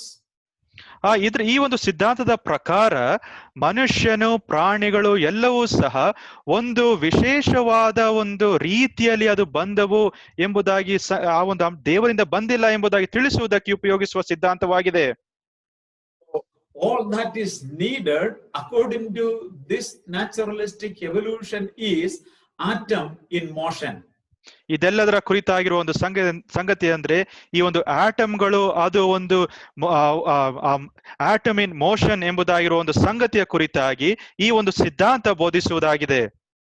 In other words, a combination of atoms, motion, time and the chance has fashioned what we see today, or what we have currently we have today. ಇನ್ನೊಂದು ರೀತಿಯಲ್ಲಿ ನಾವು ತಿಳಿಸಬೇಕಾದ್ರೆ, ಈ ದಿನಗಳಲ್ಲಿ ನಾವು ಆಟಮ್ಗಳು ಅದೆಲ್ಲವೂ ಸಹ ತಾನಾಗಿ ಅದು ಬಂದು ಆ ಒಂದು ಪ್ರಗತಿ ರೂಪವಾಗಿ ಅದು ಎಲ್ಲವೂ ಸಹ ಸೇರಿ ಬಂದು ಈ ದಿನ ನಮ್ಮ ಸುತ್ತಲೂ ನಾವು ನೋಡುತ್ತಾ ಇದ್ದೇವೆ ಎಂಬುದಾಗಿರುವ ಒಂದು ಅರ್ಥ. We know that this is just a theory, not science. ಇದು ಒಂದು ಸಿದ್ಧಾಂತವಾಗಿದೆ, ಯಾವುದೇ ಒಂದು ವಿಜ್ಞಾನ ಇದರಲ್ಲಿ ಇಲ್ಲ. So science means something that can be proved again and again in a scientific lab. ವಿಜ್ಞಾನ ಎಂಬುದಾಗಿ ತಿಳಿಸುವಾಗ ನಾವು ಅನೇಕ ರೀತಿಗಳಲ್ಲಿ ಅದನ್ನು ನಾವು ಸಾಬೀತುಪಡಿಸಿ ಹೌದು ಇದಕ್ಕೆ ಪುರಾವೆ ಉಂಟು ಎಂಬುದಾಗಿ ನಾವು ತಿಳಿಸಬಹುದು. ಒಂದು ಲ್ಯಾಬ್ ನಲ್ಲಿ ನಾವು ಸಿದ್ಧಪಡಿಸಿ ಇದು ಹೌದು ಎಂಬುದಾಗಿ ನಿಖರವಾಗಿ ನಾವು ತಿಳಿಸಬಹುದು. H2O is water. That is a scientific fact which can be proved again and again in a scientific lab. H2O ಎಂಬುದಾಗಿ ನಾವು ತಿಳಿಸುವಾಗ ಹೌದು ಅದು ನೀರು ಎಂಬುದಾಗಿ ನಾವು ತಿಳಿಸ್ತೇವೆ, ಮತ್ತು ಇದನ್ನು ನಾವು H2O ಈ ಒಂದು ಅಂಶವನ್ನು ನಾವು ಲ್ಯಾಬ್ ಒಳಗೆ ನಾವು ತೆಗೆದುಕೊಂಡು ನಾವು ನೋಡುವುದಾದರೆ ಹೌದು ಇದು ಸರಿ, ಇದಕ್ಕೆ ಪುರಾವೆಯನ್ನು ನಾವು ಕಂಡುಹಿಡಿಯಬಹುದು. But theory is not science. ಆದ್ರೆ ಸಿದ್ಧಾಂತ ಎಂಬುದಾಗಿ ಹೇಳುವಾಗ ಅದು ವಿಜ್ಞಾನವಲ್ಲ. Though it is been taught in various places as science, it is not science, it is just a theory of a man. ಮತ್ತು ಈ ಒಂದು ಸಿದ್ಧಾಂತಗಳನ್ನು ತೆಗೆದುಕೊಂಡು ಅನೇಕ ಜನರು ಇದು ವಿಜ್ಞಾನದ ರೀತಿಯಲ್ಲಿ ಅವರು ಬೋಧಿಸುತ್ತಾರೆ, ಕಲಿಸಿಕೊಡುತ್ತಾರೆ. ಆದರೆ ಇದು ಬರೀ ಒಂದು ಸಿದ್ಧಾಂತವಾಗಿದ್ದು ಯಾವುದೇ ಒಂದು ವಿಜ್ಞಾನ ಇದರಲ್ಲಿ ಇಲ್ಲ. There are various views concerning the origin of the world among the human being. ಮನುಷ್ಯರ ಕುರಿತಾಗಿ ಮತ್ತು ಈ ಒಂದು ಲೋಕವು ಯಾವ ರೀತಿಯಾಗಿ ಅದು ಉತ್ಪತ್ತಿ ಆಯಿತು ಎಂಬುದಾಗಿರುವ ಸಂಗತಿಗಳನ್ನು ತಿಳಿಸುವುದಕ್ಕೆ ಮನುಷ್ಯರ ಮಧ್ಯದಲ್ಲಿ ಅನೇಕ ರೀತಿಯಾದ ದೃಷ್ಟಿಕೋನಗಳು ಉಂಟು. Therefore, Bible is not teaching the evolution. ಈ ಒಂದು ಕಾರಣದ ದೆಸೆಯಿಂದ ಸತ್ಯವೇದವು ಅದು ಪರಿಣಾಮ ಸಿದ್ಧಾಂತವನ್ನು ಬೋಧಿಸುವುದಿಲ್ಲ. That is just a theory, not a science. ಇದು ಒಂದು ಸಿದ್ಧಾಂತವಾಗಿದೆ, ವಿಜ್ಞಾನವಲ್ಲ. So another view concerning the origin of human being is known as theistic evolution.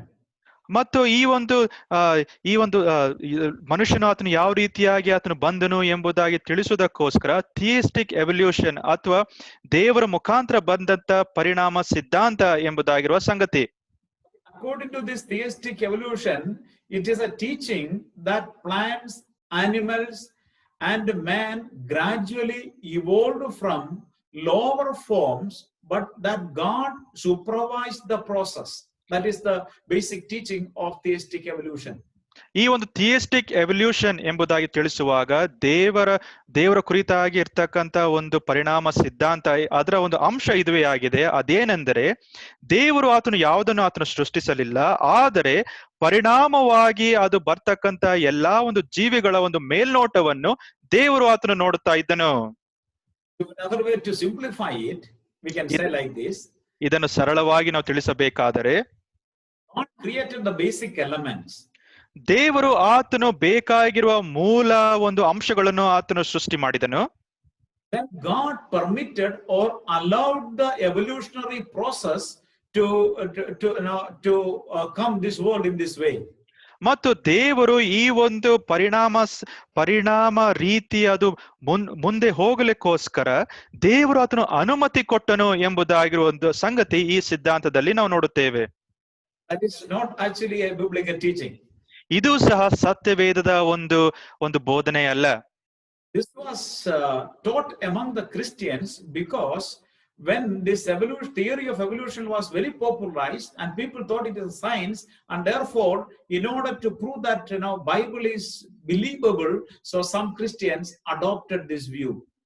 ಈ ಒಂದು ಪರಿಣಾಮ ಸಿದ್ಧಾಂತ ಆ ಒಂದು ಕಾಲದಲ್ಲಿ ಆದಿ ಸಂದರ್ಭದಲ್ಲಿ ಜನರು ಇದು ಸರಿ, ಇದು ವಿಜ್ಞಾನ ಎಂಬುದಾಗಿ ತಿಳಿಸುವಾಗ ಕೆಲವು ಕ್ರೈಸ್ತರು ಇದರ ಕುರಿತಾಗಿ ಈ ಜನರು ಸಹ ಇದರ ಕುರಿತಾಗಿ ಒಪ್ಪಿಕೊಳ್ಳಲಿ ಎಂಬುದಾಗಿರುವ ಸಂಗತಿಯ ಕಾರಣದೆಸೆಯಿಂದ ಥಿಯಸ್ಟಿಕ್ ಎವಲ್ಯೂಷನ್ ಎಂಬುದಾಗಿರುವ ಸಿದ್ಧಾಂತವನ್ನು ಅವರು ಪರಿಚಯ ಮಾಡಿದರು. But what the Bible teaches about the creation of human being? ಆದ್ರೆ ದೇವರ ವಾಕ್ಯವು ಸತ್ಯವೇದವು ಮನುಷ್ಯನ ಸೃಷ್ಟಿಯ ಕುರಿತಾಗಿ ಏನ್ ತಿಳಿಸ್ತದೆ? We are discussing now the origin of human being. ಮನುಷ್ಯನ ಮೂಲ ಈ ಒಂದು ಪ್ರಸ್ತಾಪವನ್ನು ನಾವು ಅಧ್ಯಯನ ಮಾಡ್ತಾ ಇದ್ದೇವೆ. And we have seen there are differences of opinion concerning the creation of human being. ದೇವರು ಆತನು ಯಾವ ರೀತಿ ಮನುಷ್ಯನು ಆತನು ಯಾವ ರೀತಿಯಾಗಿ ಆತನು ಬಂದನು ಎಂಬುದಾಗಿರುವ ಸಂಗತಿಗಳ ಕುರಿತಾಗಿ ಅನೇಕ ದೃಷ್ಟಿಕೋನಗಳು ಉಂಟೆಂಬುದಾಗಿ ನಾವು ನೋಡಿದ್ದೇವೆ. We discussed about atheistic evolution. ಮತ್ತು ಈ ಒಂದು ನಾಸ್ತಿಕತೆಯ ಒಂದು ಪರಿಣಾಮ ಸಿದ್ಧಾಂತವನ್ನು ನಾವು ನೋಡಿದ್ದೇವೆ. And we have discussed about theistic evolution. ಮತ್ತು ದೇವರ ಮುಖಾಂತರ ಆದಂತ ಆ ಒಂದು ಪರಿಣಾಮ ಸಿದ್ಧಾಂತವು ಸಹ ನಾವು ನೋಡಿದ್ದೇವೆ. And if you study the different world religions, ಮತ್ತು ಲೋಕದ ಬೇರೆ ಬೇರೆ ಧರ್ಮ ಜಾತಿಗಳನ್ನು ನಾವು ಅವರ ಒಂದು ನಂಬಿಕೆಯನ್ನು ನಾವು ಅಧ್ಯಯನ ಮಾಡುವುದಾದರೆ, all religious book teaches various ways about the creation of human being. ಮನುಷ್ಯನು ಆತನು ಯಾವ ರೀತಿಯಾಗಿ ಆತನು ಸೃಷ್ಟಿಸಲ್ಪಟ್ಟನು ಎಂಬುದಾಗಿ ಅನೇಕ ನಂಬಿಕೆಗಳು ಅವರದೇ ರೀತಿಯಾದ ಒಂದು ಬೋಧನೆಗಳನ್ನು ಅವು ತಿಳಿಸುವಂತದ್ದಾಗಿವೆ. So I am not going to explain all the various views concerning the creation of human being here. ಈ ಒಂದು ಸಮಯದಲ್ಲಿ ಎಲ್ಲಾ ಒಂದು ಧರ್ಮಗಳು ಯಾವ ರೀತಿಯಾಗಿ ಮನುಷ್ಯನು ಬಂದದ್ದು ಎಂಬುದಾಗಿ ಬೋಧಿಸುವ ಸಂಗತಿಯನ್ನು ಈ ಸಂದರ್ಭದಲ್ಲಿ ನಾವು ತಿಳಿಸುವುದಿಲ್ಲ. We are going to learn what the Bible teaches about the origin of human being. ಆದ್ರೆ ಮನುಷ್ಯನ ಮೂಲದ ಕುರಿತಾಗಿರ್ತಕ್ಕಂಥ ಸಂಗತಿಯನ್ನು ಸತ್ಯವೇದದಲ್ಲಿ ಏನು ಉಂಟು ಅದನ್ನು ನಾವು ನೋಡ್ಲಿಕ್ಕಿದ್ದೇವೆ. According to the Bible, God created man directly. ಸತ್ಯವೇದದ ಪ್ರಕಾರ ದೇವರು ಆತನು ಮನುಷ್ಯನನ್ನು ನೇರವಾಗಿ ಸೃಷ್ಟಿಸಿದನು. Under origin of creation of human being, ದೇವರು ಮನುಷ್ಯನನ್ನು ಸೃಷ್ಟಿಸುವಾಗ number one, God created man directly. ದೇವರು ಮನುಷ್ಯನನ್ನು ನೇರವಾಗಿ ಆತನು ಸೃಷ್ಟಿಸಿದನು. References to prove this point. ಇದರ ಕುರಿತಾಗಿ ಈ ಒಂದು ಅಂಶವನ್ನು ಸಾಬೀತುಪಡಿಸುವುದಕ್ಕೋಸ್ಕರ ಇರ್ತಕ್ಕಂಥ ಅಂಶಗಳು ಅಥವಾ ವಾಕ್ಯ ಭಾಗಗಳು, You can just note down the references. ವಾಕ್ಯ ಭಾಗಗಳನ್ನು ನೀವು ಗುರುತು ಮಾಡಿಕೊಳ್ಳ್ರಿ. Genesis 1:27. ಆದಿಕಾಂಡ ಪುಸ್ತಕ 1ನೇ ಅಧ್ಯಾಯ 27ನೇ ವಚನ. Chapter 2 verse 7. 2ನೇ ಅಧ್ಯಾಯ 7ನೇ ವಚನ. 5:1. Genesis chapter 5 verse 1. 5ನೇ ಅಧ್ಯಾಯ 1ನೇ ವಚನ. Deuteronomy chapter 4 verse 32. ಧರ್ಮೋಪದೇಶ ಕಾಂಡ 4ನೇ ಅಧ್ಯಾಯ 32ನೇ ವಚನ. So many other references, but these references are enough for our study right now. ಅನೇಕ ವಾಕ್ಯ ಭಾಗಗಳುಂಟು, ಆದ್ರೆ ಈ ದಿನ ನಮ್ಮ ಅಧ್ಯಯನಕ್ಕಾಗಿ ಈ ಕೆಲವು ವಚನ ಭಾಗಗಳು ಸಾಕು. When you read Genesis chapter 1:27, ನಾವು ಆದಿಕಾಂಡ ಪುಸ್ತಕ 1ನೇ ಅಧ್ಯಾಯ 27ನೇ ವಚನವನ್ನು ನಾವು ಓದುವ ಸಂದರ್ಭದಲ್ಲಿ, that is a general statement how God created human being. ದೇವರು ಮನುಷ್ಯನನ್ನು ಯಾವ ರೀತಿಯಾಗಿ ಆತನು ಸೃಷ್ಟಿಸಿದ್ದಾನೆ ಎಂಬುದಾಗಿರುವ ಒಂದು ಹೇಳುವಿಕೆಯನ್ನು ಅಲ್ಲಿ ನಾವು ನೋಡುತ್ತೇವೆ. The general statement of creation of human being. ಮನುಷ್ಯನನ್ನು ದೇವರು ಯಾವ ರೀತಿಯಾಗಿ ಆತನು ಸೃಷ್ಟಿ ಮಾಡಿದನು ಎಂಬುದಾಗಿರುವ ಒಂದು ಹೇಳುವಿಕೆಯನ್ನು ಅಲ್ಲಿ ನಾವು ನೋಡುತ್ತೇವೆ. Genesis 1:27 we read like this. ಆದಿಕಾಂಡ ಪುಸ್ತಕ 1ನೇ ಅಧ್ಯಾಯ 27ನೇ ವಚನದಲ್ಲಿ ಈ ರೀತಿಯಾಗಿ ನಾವು ಓದುತ್ತೇವೆ. And God created man in his own image, in the image of God created him, male and female created he them. ಹೀಗೆ ದೇವರು ಮನುಷ್ಯನನ್ನು ತನ್ನ ಸ್ವರೂಪದಲ್ಲಿ ಉಂಟು ಮಾಡಿದನು, ದೇವ ಸ್ವರೂಪದಲ್ಲಿ ಅವನನ್ನು ಉಂಟು ಮಾಡಿದನು, ಅವನನ್ನು ಗಂಡು ಹೆಣ್ಣಾಗಿ ನಿರ್ಮಿಸಿದನು. This is a general statement of the creation of human being in the Bible. ಸತ್ಯವೇದದಲ್ಲಿ ಮನುಷ್ಯನನ್ನು ದೇವರು ಯಾವ ರೀತಿಯಾಗಿ ಆತನು ಸೃಷ್ಟಿ ಮಾಡಿದನು ಎಂಬುದಾಗಿರುವ ಒಂದು ಸಾಮಾನ್ಯವಾಗಿರುವ ಹೇಳುವಿಕೆ ಇದಾಗಿದೆ. Brother, I you say general statement? It's a general statement of creation of human being. ಮನುಷ್ಯನ ಒಂದು ಸೃಷ್ಟಿಯ ಕುರಿತಾಗಿ ದೇವರು ಮನುಷ್ಯನನ್ನು ಯಾವ ರೀತಿಯಾಗಿ ಸೃಷ್ಟಿ ಮಾಡಿದನು ಎಂಬುದಾಗಿ ತಿಳಿಸುವುದಕ್ಕೆ ಸಾಮಾನ್ಯವಾದ ಒಂದು ಹೇಳುವಿಕೆಯಾಗಿದೆ. When we come to Genesis chapter 2 verse 7, ಆದ್ರೆ ನಾವು ಆದಿಕಾಂಡ ಪುಸ್ತಕ 2ನೇ ಅಧ್ಯಾಯ 7ನೇ ವಚನಕ್ಕೆ ನಾವು ಬರುವಾಗ, that verse provides additional detail concerning how God created man. ದೇವರು ಮನುಷ್ಯನನ್ನು ಇನ್ನು ಯಾವ ರೀತಿಯಾಗಿ ಆತನು ಸೃಷ್ಟಿ ಮಾಡಿದನೆಂಬುದಾಗಿ ಇನ್ನು ಹೆಚ್ಚಿನ ವಿವರಗಳನ್ನು ಅಲ್ಲಿ ನಾವು ನೋಡುತ್ತೇವೆ. The statement in chapter 2 verse 7 also explains God's manner of creating. ದೇವರು ಮನುಷ್ಯನನ್ನು ಯಾವ ರೀತಿಯಾಗಿ ಆತನು ಉಂಟು ಮಾಡಿದನು ಎಂಬುದಾಗಿರುವ ಹೇಳುವಿಕೆಗಳನ್ನು ಅಲ್ಲಿ ನಾವು ನೋಡುತ್ತೇವೆ. We read in 2:7 of Genesis like this. ಆದಿಕಾಂಡ ಪುಸ್ತಕ 2ನೇ ಅಧ್ಯಾಯ 7ನೇ ವಚನದಲ್ಲಿ ಈ ರೀತಿಯಾಗಿ ನಾವು ಓದುತ್ತೇವೆ. Jehovah God formed man of the dust of the ground and breathed into his nostrils the breath of life, and the man became living soul. 2ನೇ ಅಧ್ಯಾಯ 7ನೇ ವಚನ. ಹೀಗಿರಲು ಯೆಹೋವ ದೇವರು ನೆಲದ ಮಣ್ಣಿನಿಂದ ಮನುಷ್ಯನನ್ನು ರೂಪಿಸಿ ಅವನ ಮೂಗಿನಲ್ಲಿ ಜೀವಶ್ವಾಸವನ್ನು ಊದಿದನು, ಆಗ ಮನುಷ್ಯನು ಬದುಕುವ ಪ್ರಾಣಿಯಾದನು. So here the manner of creation is being explained. ಇಲ್ಲಿ ದೇವರು ಆತನು ಯಾವ ರೀತಿಯಾಗಿ ಮನುಷ್ಯನನ್ನು ಉಂಟು ಮಾಡಿದನು ರೀತಿಯ ಕುರಿತಾಗಿ ನಾವು ನೋಡುತ್ತೇವೆ. God created man out of the dust of the ground. ದೇವರು ಆತನು ಮನುಷ್ಯನನ್ನು ಉಂಟು ಮಾಡುವುದಕ್ಕೋಸ್ಕರ ನೆಲದ ಮಣ್ಣಿನಿಂದ ಆತನು ರೂಪಿಸಿದನು. Matthew chapter 19 verse 4. ಮತ್ತಾಯನ ಬರೆದ ಸುವಾರ್ತೆ 19ನೇ ಅಧ್ಯಾಯ 4ನೇ ವಚನದಲ್ಲಿ affirm the same truth there in that passage as well. ಆ ಒಂದು ವಾಕ್ಯ ಭಾಗದಲ್ಲಿಯೂ ಸಹ ಈ ಒಂದು ಈಗ ತಾನೇ ನಾವು ಓದಿದ ಒಂದು ವಾಕ್ಯ ಭಾಗವನ್ನು ಅದು ಸಾಬೀತುಪಡಿಸುವುದಾಗಿದೆ. So when we study about the creation of human being, ಆ ಮನುಷ್ಯನ ಕುರಿತಾಗಿ ದೇವರು ಯಾವ ರೀತಿಯಾಗಿ ಆತನು ಸೃಷ್ಟಿ ಮಾಡಿದನು ಎಂಬುದಾಗಿ ಅಧ್ಯಯನ ಮಾಡುವಾಗ very clear from the scripture, God created man directly. ದೇವರು ಮನುಷ್ಯನನ್ನು ನೇರವಾಗಿ ಆತನು ಸೃಷ್ಟಿಸಿದನು. God is the creator of human being or creator of man. ಮನುಷ್ಯನನ್ನು ಸೃಷ್ಟಿ ಮಾಡಿದವನು ದೇವರೇ ಆಗಿದ್ದಾನೆ. Sorry brother. Secondly, ಎರಡನೇದಾಗಿ, so first of all we have learned God created man directly. ಮೊದಲನೇದಾಗಿ ನಾವು ಕಲಿತ ಒಂದು ಸಂಗತಿ, ದೇವರು ಆತನು ಮನುಷ್ಯನನ್ನು ನೇರವಾಗಿ ಸೃಷ್ಟಿಸಿದನು. Secondly, God created man as a unique being. ದೇವರು ಮನುಷ್ಯನನ್ನು ಒಂದು ವಿಭಿನ್ನ ಜೀವಿಯಾಗಿ ಆತನು ರೂಪಿಸಿದನು. If us according to the theory of evolution, if man evolved, he is only a higher form of animal without moral sensibility or accountability. ಪರಿಣಾಮ ಸಿದ್ಧಾಂತವು ಅದು ಸರಿಯಾಗಿದ್ದ ಒಂದು ಸಂಗತಿ ಆಗಿದ್ದೇ ಆದರೆ ಮನುಷ್ಯನು ಆತನು ಪ್ರಾಣಿಗಿಂತಲೂ ಸ್ವಲ್ಪ ಆತನು ಹೆಚ್ಚಿನ ಆತನು ಆಗಿದ್ದಾನೆ ಮತ್ತು ಆತನಿಗೆ ಯಾವುದೇ ಒಂದು ನೈತಿಕವಾದ ಒಂದು ಆಧಾರ ಆತನಿಗೆ ಇಲ್ಲ. We know that man is not created in that way. ಮನುಷ್ಯನನ್ನು ದೇವರು ಆ ರೀತಿಯಾಗಿ ಆತನು ಉಂಟು ಮಾಡಲಿಲ್ಲ. Man is created in a special way. ದೇವರು ಮನುಷ್ಯನನ್ನು ವಿಶೇಷವಾದ ರೀತಿಯಲ್ಲಿ ಆತನು ಉಂಟು ಮಾಡಿದನು. They are created in a unique way. ಒಂದು ವಿಭಿನ್ನವಾದ ರೀತಿಯಲ್ಲಿ ದೇವರು ಮನುಷ್ಯನನ್ನು ಉಂಟು ಮಾಡಿದನು. Scripture presents man as a moral creature accountable to God. ದೇವರ ವಾಕ್ಯದಿಂದ ನಾವು ಕಲಿಯುವ ಒಂದು ಸಂಗತಿ ಅಂದ್ರೆ ದೇವರು ಮನುಷ್ಯನು ಆತನು ನೈತಿಕವಾದ ಜೀವಿ ಆತನು ಆಗಿದ್ದು ಆತನು ದೇವರಿಗೆ ಲೆಕ್ಕ ಒಪ್ಪಿಸುವನು ಆತನು ಆಗಿದ್ದಾನೆ. He is also a soul, and thus he is eternal. ಮತ್ತು ಆತನಿಗೆ ಒಂದು ಪ್ರಾಣವಿದ್ದು ಆತನು ನಿತ್ಯತ್ವಕ್ಕೂ ವಾಸ ಮಾಡುವ ಒಂದು ಸ್ವಭಾವ ಆತನಲ್ಲಿ ಉಂಟು.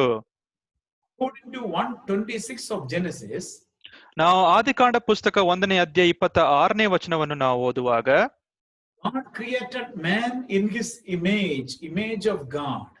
ದೇವರು ಆತನು ಮನುಷ್ಯನನ್ನು ಆತನ ಸ್ವಾರೂಪ್ಯದಲ್ಲಿ ಆತನು ಉಂಟು ಮಾಡಿದನು. This cannot be applied to any animals. ನಾವು ಇದನ್ನು ಈ ಒಂದು ಅಂಶವನ್ನು ನಾವು ಬೇರೆ ಪ್ರಾಣಿಗಳಿಗೆ ನಾವು ಹೋಲಿಸಿ ಹೇಳೋದಕ್ಕೆ ಸಾಧ್ಯವಿಲ್ಲ. We are unique being. ನಾವೆಲ್ಲರೂ ಸಹ ವಿಭಿನ್ನ ಜೀವಿಗಳು ನಾವಾಗಿದ್ದೇವೆ. Created in the image and likeness of God. ದೇವರ ಸ್ವರೂಪದಲ್ಲಿ ಮತ್ತು ಆತನ ಮೆಚ್ಚುಗೆಯ ರೀತಿಯಲ್ಲಿ ನಮ್ಮನ್ನು ಸೃಷ್ಟಿಸಿದ್ದಾನೆ. So, image of God in man we will discuss later on. ದೇವರ ಸ್ವರೂಪ ಎಂಬುದಾಗಿ ತಿಳಿಸುವಾಗ ಅದರ ಕುರಿತಾಗಿ ಮುಂದಿನ ಭಾಗಗಳಲ್ಲಿ ನಾವು ಹೆಚ್ಚಾಗಿ ನಾವು ನೋಡೋಣ. God created human being as a unique being. ದೇವರು ಆತನು ಮನುಷ್ಯನನ್ನು ಆತನು ಉಂಟು ಮಾಡಿದಾಗ ಆತನು ಒಬ್ಬ ವಿಭಿನ್ನ ಜೀವಿಯಾಗಿ ಆತನು ಉಂಟು ಮಾಡಿದನು. ಮೂರನೇದಾಗಿ, God created male and female genders. ದೇವರು ಮನುಷ್ಯನನ್ನು ಗಂಡು ಹೆಣ್ಣಾಗಿ ಆತನು ನಿರ್ಮಿಸಿದನು. Genesis 1:27. ಅದನ್ನು ನಾವು ಆದಿಕಾಂಡ ಪುಸ್ತಕ 1ನೇ ಅಧ್ಯಾಯ 27ನೇ ವಚನದಲ್ಲಿ ಈಗಾಗಲೇ ನಾವು ನೋಡಿದ್ದೇವೆ. According to this verse, both men and women were both created directly by God. ಇದರ ಒಂದು ವಾಕ್ಯ ಭಾಗದ ಆಧಾರದಲ್ಲಿ ಗಂಡು ಮತ್ತು ಹೆಣ್ಣನ್ನು ದೇವರು ನೇರವಾಗಿ ಆತನು ನಿರ್ಮಿಸಿದನು. God gave them their gender by creating them male and female. ದೇವರು ಅವರ ಒಂದು ಲಿಂಗವನ್ನು ಆತನು ಗಂಡು ಹೆಣ್ಣನ್ನಾಗಿ ಆತನು ನಿರ್ಮಿಸಿದನು. These statements would disallow any form of evolution. ಈ ಎಲ್ಲಾ ಹೇಳಿಕೆಗಳ ಆಧಾರವು ಯಾವುದೇ ಒಂದು ಪರಿಣಾಮ ಸಿದ್ಧಾಂತವನ್ನು ಅದು ತಪ್ಪು ಎಂಬುದಾಗಿ ಈ ವಾಕ್ಯಗಳಿಂದ ನಾವು ತಿಳಿಸಬಹುದು. So, concerning the creation of human being, ಮತ್ತು ದೇವರು ಮನುಷ್ಯನನ್ನು ಉಂಟು ಮಾಡುವ ಅಂಶದಲ್ಲಿ seen three important points. ನಾವು 3 ಮುಖ್ಯಾಂಶಗಳನ್ನು ನಾವು ನೋಡಿದ್ದೇವೆ. First one, God directly created human being. ದೇವರು ನೇರವಾಗಿ ಮನುಷ್ಯನನ್ನು ಉಂಟು ಮಾಡಿದನು. Secondly, God created human being in a unique way. ದೇವರು ಮನುಷ್ಯನನ್ನು ವಿಭಿನ್ನವಾದ ರೀತಿಯಲ್ಲಿ ಆತನು ನಿರ್ಮಿಸಿದನು. Thirdly, God created them male and female. ಮೂರನೇದಾಗಿ ನಾವು ನೋಡಿದ ಅಂಶವೇನೆಂದ್ರೆ ದೇವರು ಅವರನ್ನು ಗಂಡು ಹೆಣ್ಣಾಗಿ ಆತನು ನಿರ್ಮಿಸಿದನು. That is the first point, the creation of human being. ಇದು ಮೊದಲನೆಯ ಒಂದು ಪ್ರಸ್ತಾಪವಾಗಿದೆ. ದೇವರು ಮನುಷ್ಯನನ್ನು ಸೃಷ್ಟಿ ಮಾಡಿದ ಒಂದು ಸಂಗತಿ. God created human being. ದೇವರು ಮನುಷ್ಯನನ್ನು ಉಂಟು ಮಾಡಿದನು. So we have seen basic references from the Bible how God created human being. ದೇವರು ಮನುಷ್ಯನನ್ನು ಯಾವ ರೀತಿಯಾಗಿ ಆತನು ಸೃಷ್ಟಿ ಮಾಡಿದನು ಎಂಬುದಾಗಿರುವ ಮೂಲತವಾದ ಕೆಲವು ವಾಕ್ಯ ಭಾಗಗಳನ್ನು ನಾವು ನೋಡಿದ್ದೇವೆ. ಎರಡನೇದಾಗಿರುವ ಒಂದು ಅಂಶ, What was the creation of human being? ಮೊದಲನೇದಾಗಿರುವ ಒಂದು ಅಂಶ ದೇವರು ಮನುಷ್ಯನನ್ನು ಯಾವ ರೀತಿಯಾಗಿ ಸೃಷ್ಟಿ ಮಾಡಿದನು ಎಂಬುದಾಗಿ. Now the second important point that we are going to discuss is the components of man. Components. ಎರಡನೇದಾಗಿ ನಾವು ಕಲಿಯುವ ಒಂದು ಸಂಗತಿ ಅಂದ್ರೆ ಮನುಷ್ಯನ ಭಾಗಗಳು ಎಂಬುದಾಗಿ. What are the different elements in human being? ಮನುಷ್ಯನಲ್ಲಿ ಇರ್ತಕ್ಕಂತ ಅಂಶಗಳಾದರೂ ಏನು? It can be divided into two. ಇದನ್ನು ನಾವು 2 ಭಾಗವಾಗಿ ನಾವು ವಿಂಗಡಿಸಬಹುದು. First one is material part of man. Sorry brother, can you please come again? Material part of man. ಮೊದಲನೇದಾಗಿ ನಾವು ದೇವರ ಮನುಷ್ಯನ ಶಾರೀರಿಕವಾದ ಅಂಶದ ಕುರಿತಾಗಿ ನಾವು ನೋಡುತ್ತೇವೆ. Secondly, the immaterial aspect of human being. ಮತ್ತು ಶಾರೀರಿಕ ಅಲ್ಲದೆ ಇರುವ ಸಂಗತಿಯ ಕುರಿತಾಗಿ ಎರಡನೇದಾಗಿ ನಾವು ನೋಡುತ್ತೇವೆ. According to Bible, man is composed of material and immaterial aspects. ಸತ್ಯವೇದದ ಮುಖಾಂತರ ನಾವು ಕಲಿಯುವ ಒಂದು ಸಂಗತಿ ಅಂದ್ರೆ ಮನುಷ್ಯನು ಆತನು ಆತನು ವಾಸ್ತವವಾಗಿ ಅದರ ಮುಖಾಂತರ ಆತನು ಉಂಟು ಮಾಡಿದ ಒಬ್ಬ ವ್ಯಕ್ತಿ ಆತನು ಆಗಿದ್ದಾನೆ. ಮತ್ತು ಅದೇ ಸಂದರ್ಭದಲ್ಲಿ ಇಮ್ಮೆಟೀರಿಯಲ್ ಆತನು ಶಾರೀರಿಕವಲ್ಲದೇ ಇರುವ ಸಂಗತಿಗಳನ್ನಿಂದಲೂ ಸಹ ಆತನು ದೇವರು ಆತನನ್ನು ಉಂಟು ಮಾಡಿದ್ದಾನೆ. So today let us start with the material part of man. ಈ ದಿನ ನಾವು ಮನುಷ್ಯನು ಆತನು ಈ ದೇವರು ಯಾವ ರೀತಿಯಾಗಿ ಸೃಷ್ಟಿ ಮಾಡಿದನು ಎಂಬುದಾಗಿರುವ ಒಂದು ಭೌತಿಕವಾಗಿ ಆತನು ಯಾವ ರೀತಿಯಾಗಿ ಆತನು ಉಂಟು ಮಾಡಿದನು ಎಂಬುದಾಗಿರುವ ಸಂಗತಿಯನ್ನು ನಾವು ನೋಡೋಣ. The material part of man. ಮನುಷ್ಯನ ಭೌತಿಕವಾದ ಅಂಶ. That is basically the body, the structure of the body. ಇದರ ಒಂದು ಅರ್ಥ ಏನಂದ್ರೆ ಮನುಷ್ಯನು ಆತನ ಒಂದು ಶರೀರದ ಕುರಿತಾಗಿ ನಾವು ನೋಡುತ್ತೇವೆ. According to Genesis chapter 2 verse 7, ಆದಿಕಾಂಡ ಪುಸ್ತಕ 2ನೇ ಅಧ್ಯಾಯ 7ನೇ ವಚನದ ಒಂದು ಆಧಾರದಲ್ಲಿ the body of man was formed from the dust of the ground. ಮನುಷ್ಯನ ಒಂದು ದೇಹವನ್ನು ದೇವರು ಆತನು ಮಣ್ಣಿನಿಂದ ಆತನು ನಿರ್ಮಿಸಿದನು. Read these words in the original language, as we know that the Old Testament is written in Hebrew language and New Testament in Greek language. ನಾವು ಇದರ ಒಂದು ಮೂಲ ಭಾಷೆಯನ್ನು ನಾವು ನೋಡುವವರಾಗಿರಬೇಕು. ಹಳೆ ಒಡಂಬಡಿಕೆ ಇಬ್ರಿಯ ಭಾಷೆಯಲ್ಲಿ ಮತ್ತು ಹೊಸ ಒಡಂಬಡಿಕೆಯು ಅದು ಗ್ರೀಕ್ ಭಾಷೆಯಲ್ಲಿ ಬರೆದಂತದ್ದಾಗಿದೆ. Read in Hebrew language, there is a definite play on words here. ನಾವು ಇಬ್ರಿಯ ಭಾಷೆಯಲ್ಲಿ ಇದನ್ನು ನಾವು ಓದುವಾಗ ಇದರ ಒಂದು ವಾಕ್ಯಗಳ ಅಥವಾ ಪದಗಳ ಒಂದು ಜೋಡಣೆ ಅದು ತುಂಬಾ ವಿಶೇಷವಾಗಿ ಉಂಟು. In Genesis chapter 2 verse 7 we read like this. ನಾವು ಆದಿಕಾಂಡ ಪುಸ್ತಕ 2ನೇ ಅಧ್ಯಾಯ 7ನೇ ವಚನದಲ್ಲಿ ಈ ರೀತಿಯಾಗಿ ನಾವು ಓದುತ್ತೇವೆ. The Lord God formed man. ಯೆಹೋವ ದೇವರು ಆತನು ಮನುಷ್ಯನನ್ನು ರೂಪಿಸಿದನು. So the Hebrew word for man is Adam. ಆದ್ರೆ ಇಬ್ರಿಯ ಭಾಷೆಯಲ್ಲಿ ಮನುಷ್ಯನಿಗೆ ಎಂಬುದಾಗಿ ಇರ್ತಕ್ಕಂತ ಒಂದು ವಾಕ್ಯವು ಅದು ಆದಾಮನು ಎಂಬುದಾಗಿ. Then we read the Lord God formed a man of dust from the ground. ಮತ್ತು ಯೆಹೋವ ದೇವರು ಆತನು ಮನುಷ್ಯನನ್ನು ಆತನು ನೆಲದ ಮಣ್ಣಿನಿಂದ ಆತನು ರೂಪಿಸಿದನು. The Hebrew word for ground is Adama. ಮತ್ತು ನೆಲ ಎಂಬುದಾಗಿ ಇರ್ತಕ್ಕಂತ ಒಂದು ಇಬ್ರಿಯ ಪದ ಅದು ಆಡಮ ಎಂಬುದಾಗಿ. Hope that you got the word play here in this sentence. ಈ ಒಂದು ವಾಕ್ಯ ಭಾಗದಲ್ಲಿ ಇರ್ತಕ್ಕಂತ ಒಂದು ಪದಗಳ ಜೋಡಣೆ ನಿಮಗೆ ಅರ್ಥ ಆಗ್ತಾ ಇದೆಯೋ? The Lord God formed a man. That Hebrew word is Adam. ಯೆಹೋವ ದೇವರು ಆತನು ಮನುಷ್ಯನನ್ನು ಆತನು ರೂಪಿಸಿದನು. ಇಬ್ರಿಯ ಭಾಷೆಯ ಪದ ಅದು ಆದಾಮನು ಎಂಬುದಾಗಿ. And man was formed out of ground. That the Hebrew word for ground is Adama. ಮತ್ತು ದೇವರು ಆತನು ಮನುಷ್ಯನನ್ನು ನೆಲದ ಮಣ್ಣಿನಿಂದ ಎಂಬುದಾಗಿ ಹೇಳುವಾಗ ನೆಲದ ಆ ಒಂದು ಪದವು ಆಡಮ ಎಂಬುದಾಗಿರುವ ಇಬ್ರಿಯ ಪದ. So the very name Adam was to remind man his origin. He is of the earth.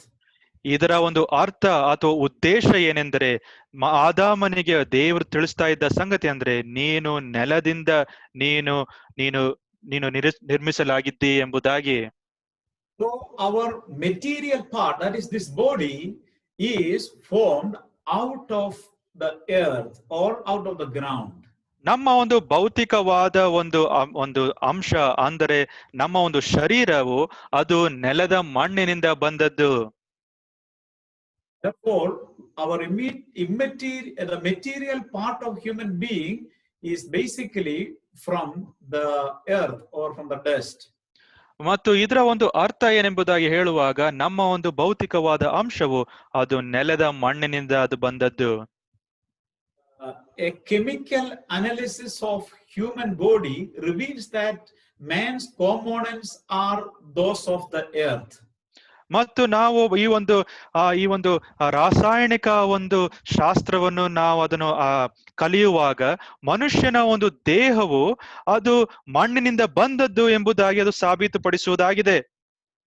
Those who have done some chemical analysis, they say that man's body has calcium, iron, potassium, and so on. ಈ ಒಂದು ರಾಸಾಯನಿಕ ಒಂದು ಕ್ಷೇತ್ರದಲ್ಲಿ ವಿದ್ಯಾಭ್ಯಾಸ ಮಾಡಿದವರು ಅವರು ಹೇಳುವ ಸಂಗತಿ ಅಂದ್ರೆ ಮನುಷ್ಯನ ದೇಹದಲ್ಲಿ ಕಬ್ಬಿಣಾಂಶ ಮತ್ತು ಕ್ಯಾಲ್ಸಿಯಂ ಅಂಶ ಉಂಟೆಂಬುದಾಗಿ ಅವರು ತಿಳಿಸ್ತಾರೆ. And all the elements that is in the earth is in our body. ಈ ಒಂದು ನೆಲದಲ್ಲಿ ಇರ್ತಕ್ಕಂತ ಒಂದು ಅಂಶಗಳು ನಮ್ಮ ದೇಹದಲ್ಲಿ ಉಂಟೆಂಬುದಾಗಿ ಅವರು ಒಪ್ಪಿಕೊಳ್ಳುತ್ತಾರೆ. Also, at the death, the body again unites with the dust from which it had its origin.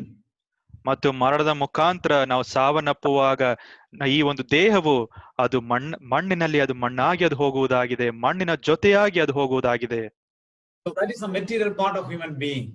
ಇದು ಮನುಷ್ಯನ ಒಂದು ಭೌತಿಕವಾದ ಅಂಶವಾಗಿದೆ. So our human beings are having two parts. ಮನುಷ್ಯನಿಗೆ ಎರಡು ಭಾಗಗಳು ಆತನಿಗೆ ಉಂಟು. Then one is the material part and second one immaterial part. ಮೊದಲನೇದಾಗಿರ್ತಕ್ಕಂಥ ಒಂದು ಭಾಗವು ಅದು ಭೌತಿಕವಾದದ್ದು ಮತ್ತು ಎರಡನೇದಾಗಿರುವ ಸಂಗತಿಯು ಅದು ಭೌತಿಕ ಅಲ್ಲದೆ ಇರ್ತಕ್ಕಂಥ ಸಂಗತಿ ಅಥವಾ ಅಭೌತಿಕವಾದ ಒಂದು ಅಂಶ. Material part is our body.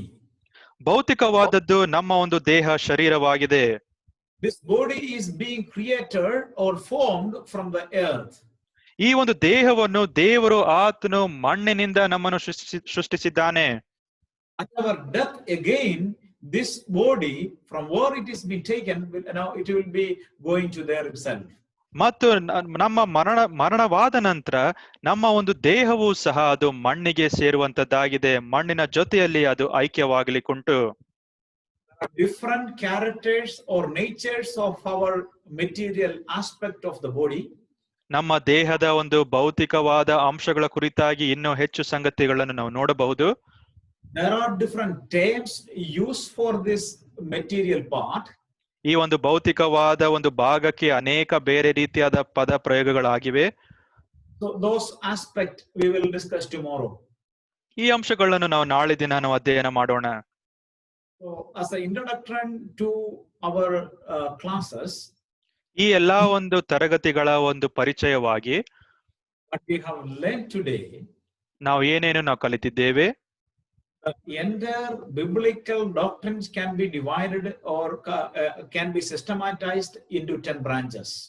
ನಾವು ಈ ದೇವರ ವಾಕ್ಯವನ್ನು ನಾವು ಅಧ್ಯಯನ ಮಾಡಬೇಕಾದ್ರೆ 10 ಶಾಖೆಗಳಾಗಿ ನಾವು ಅದನ್ನು ವಿಂಗಡಿಸಬಹುದು.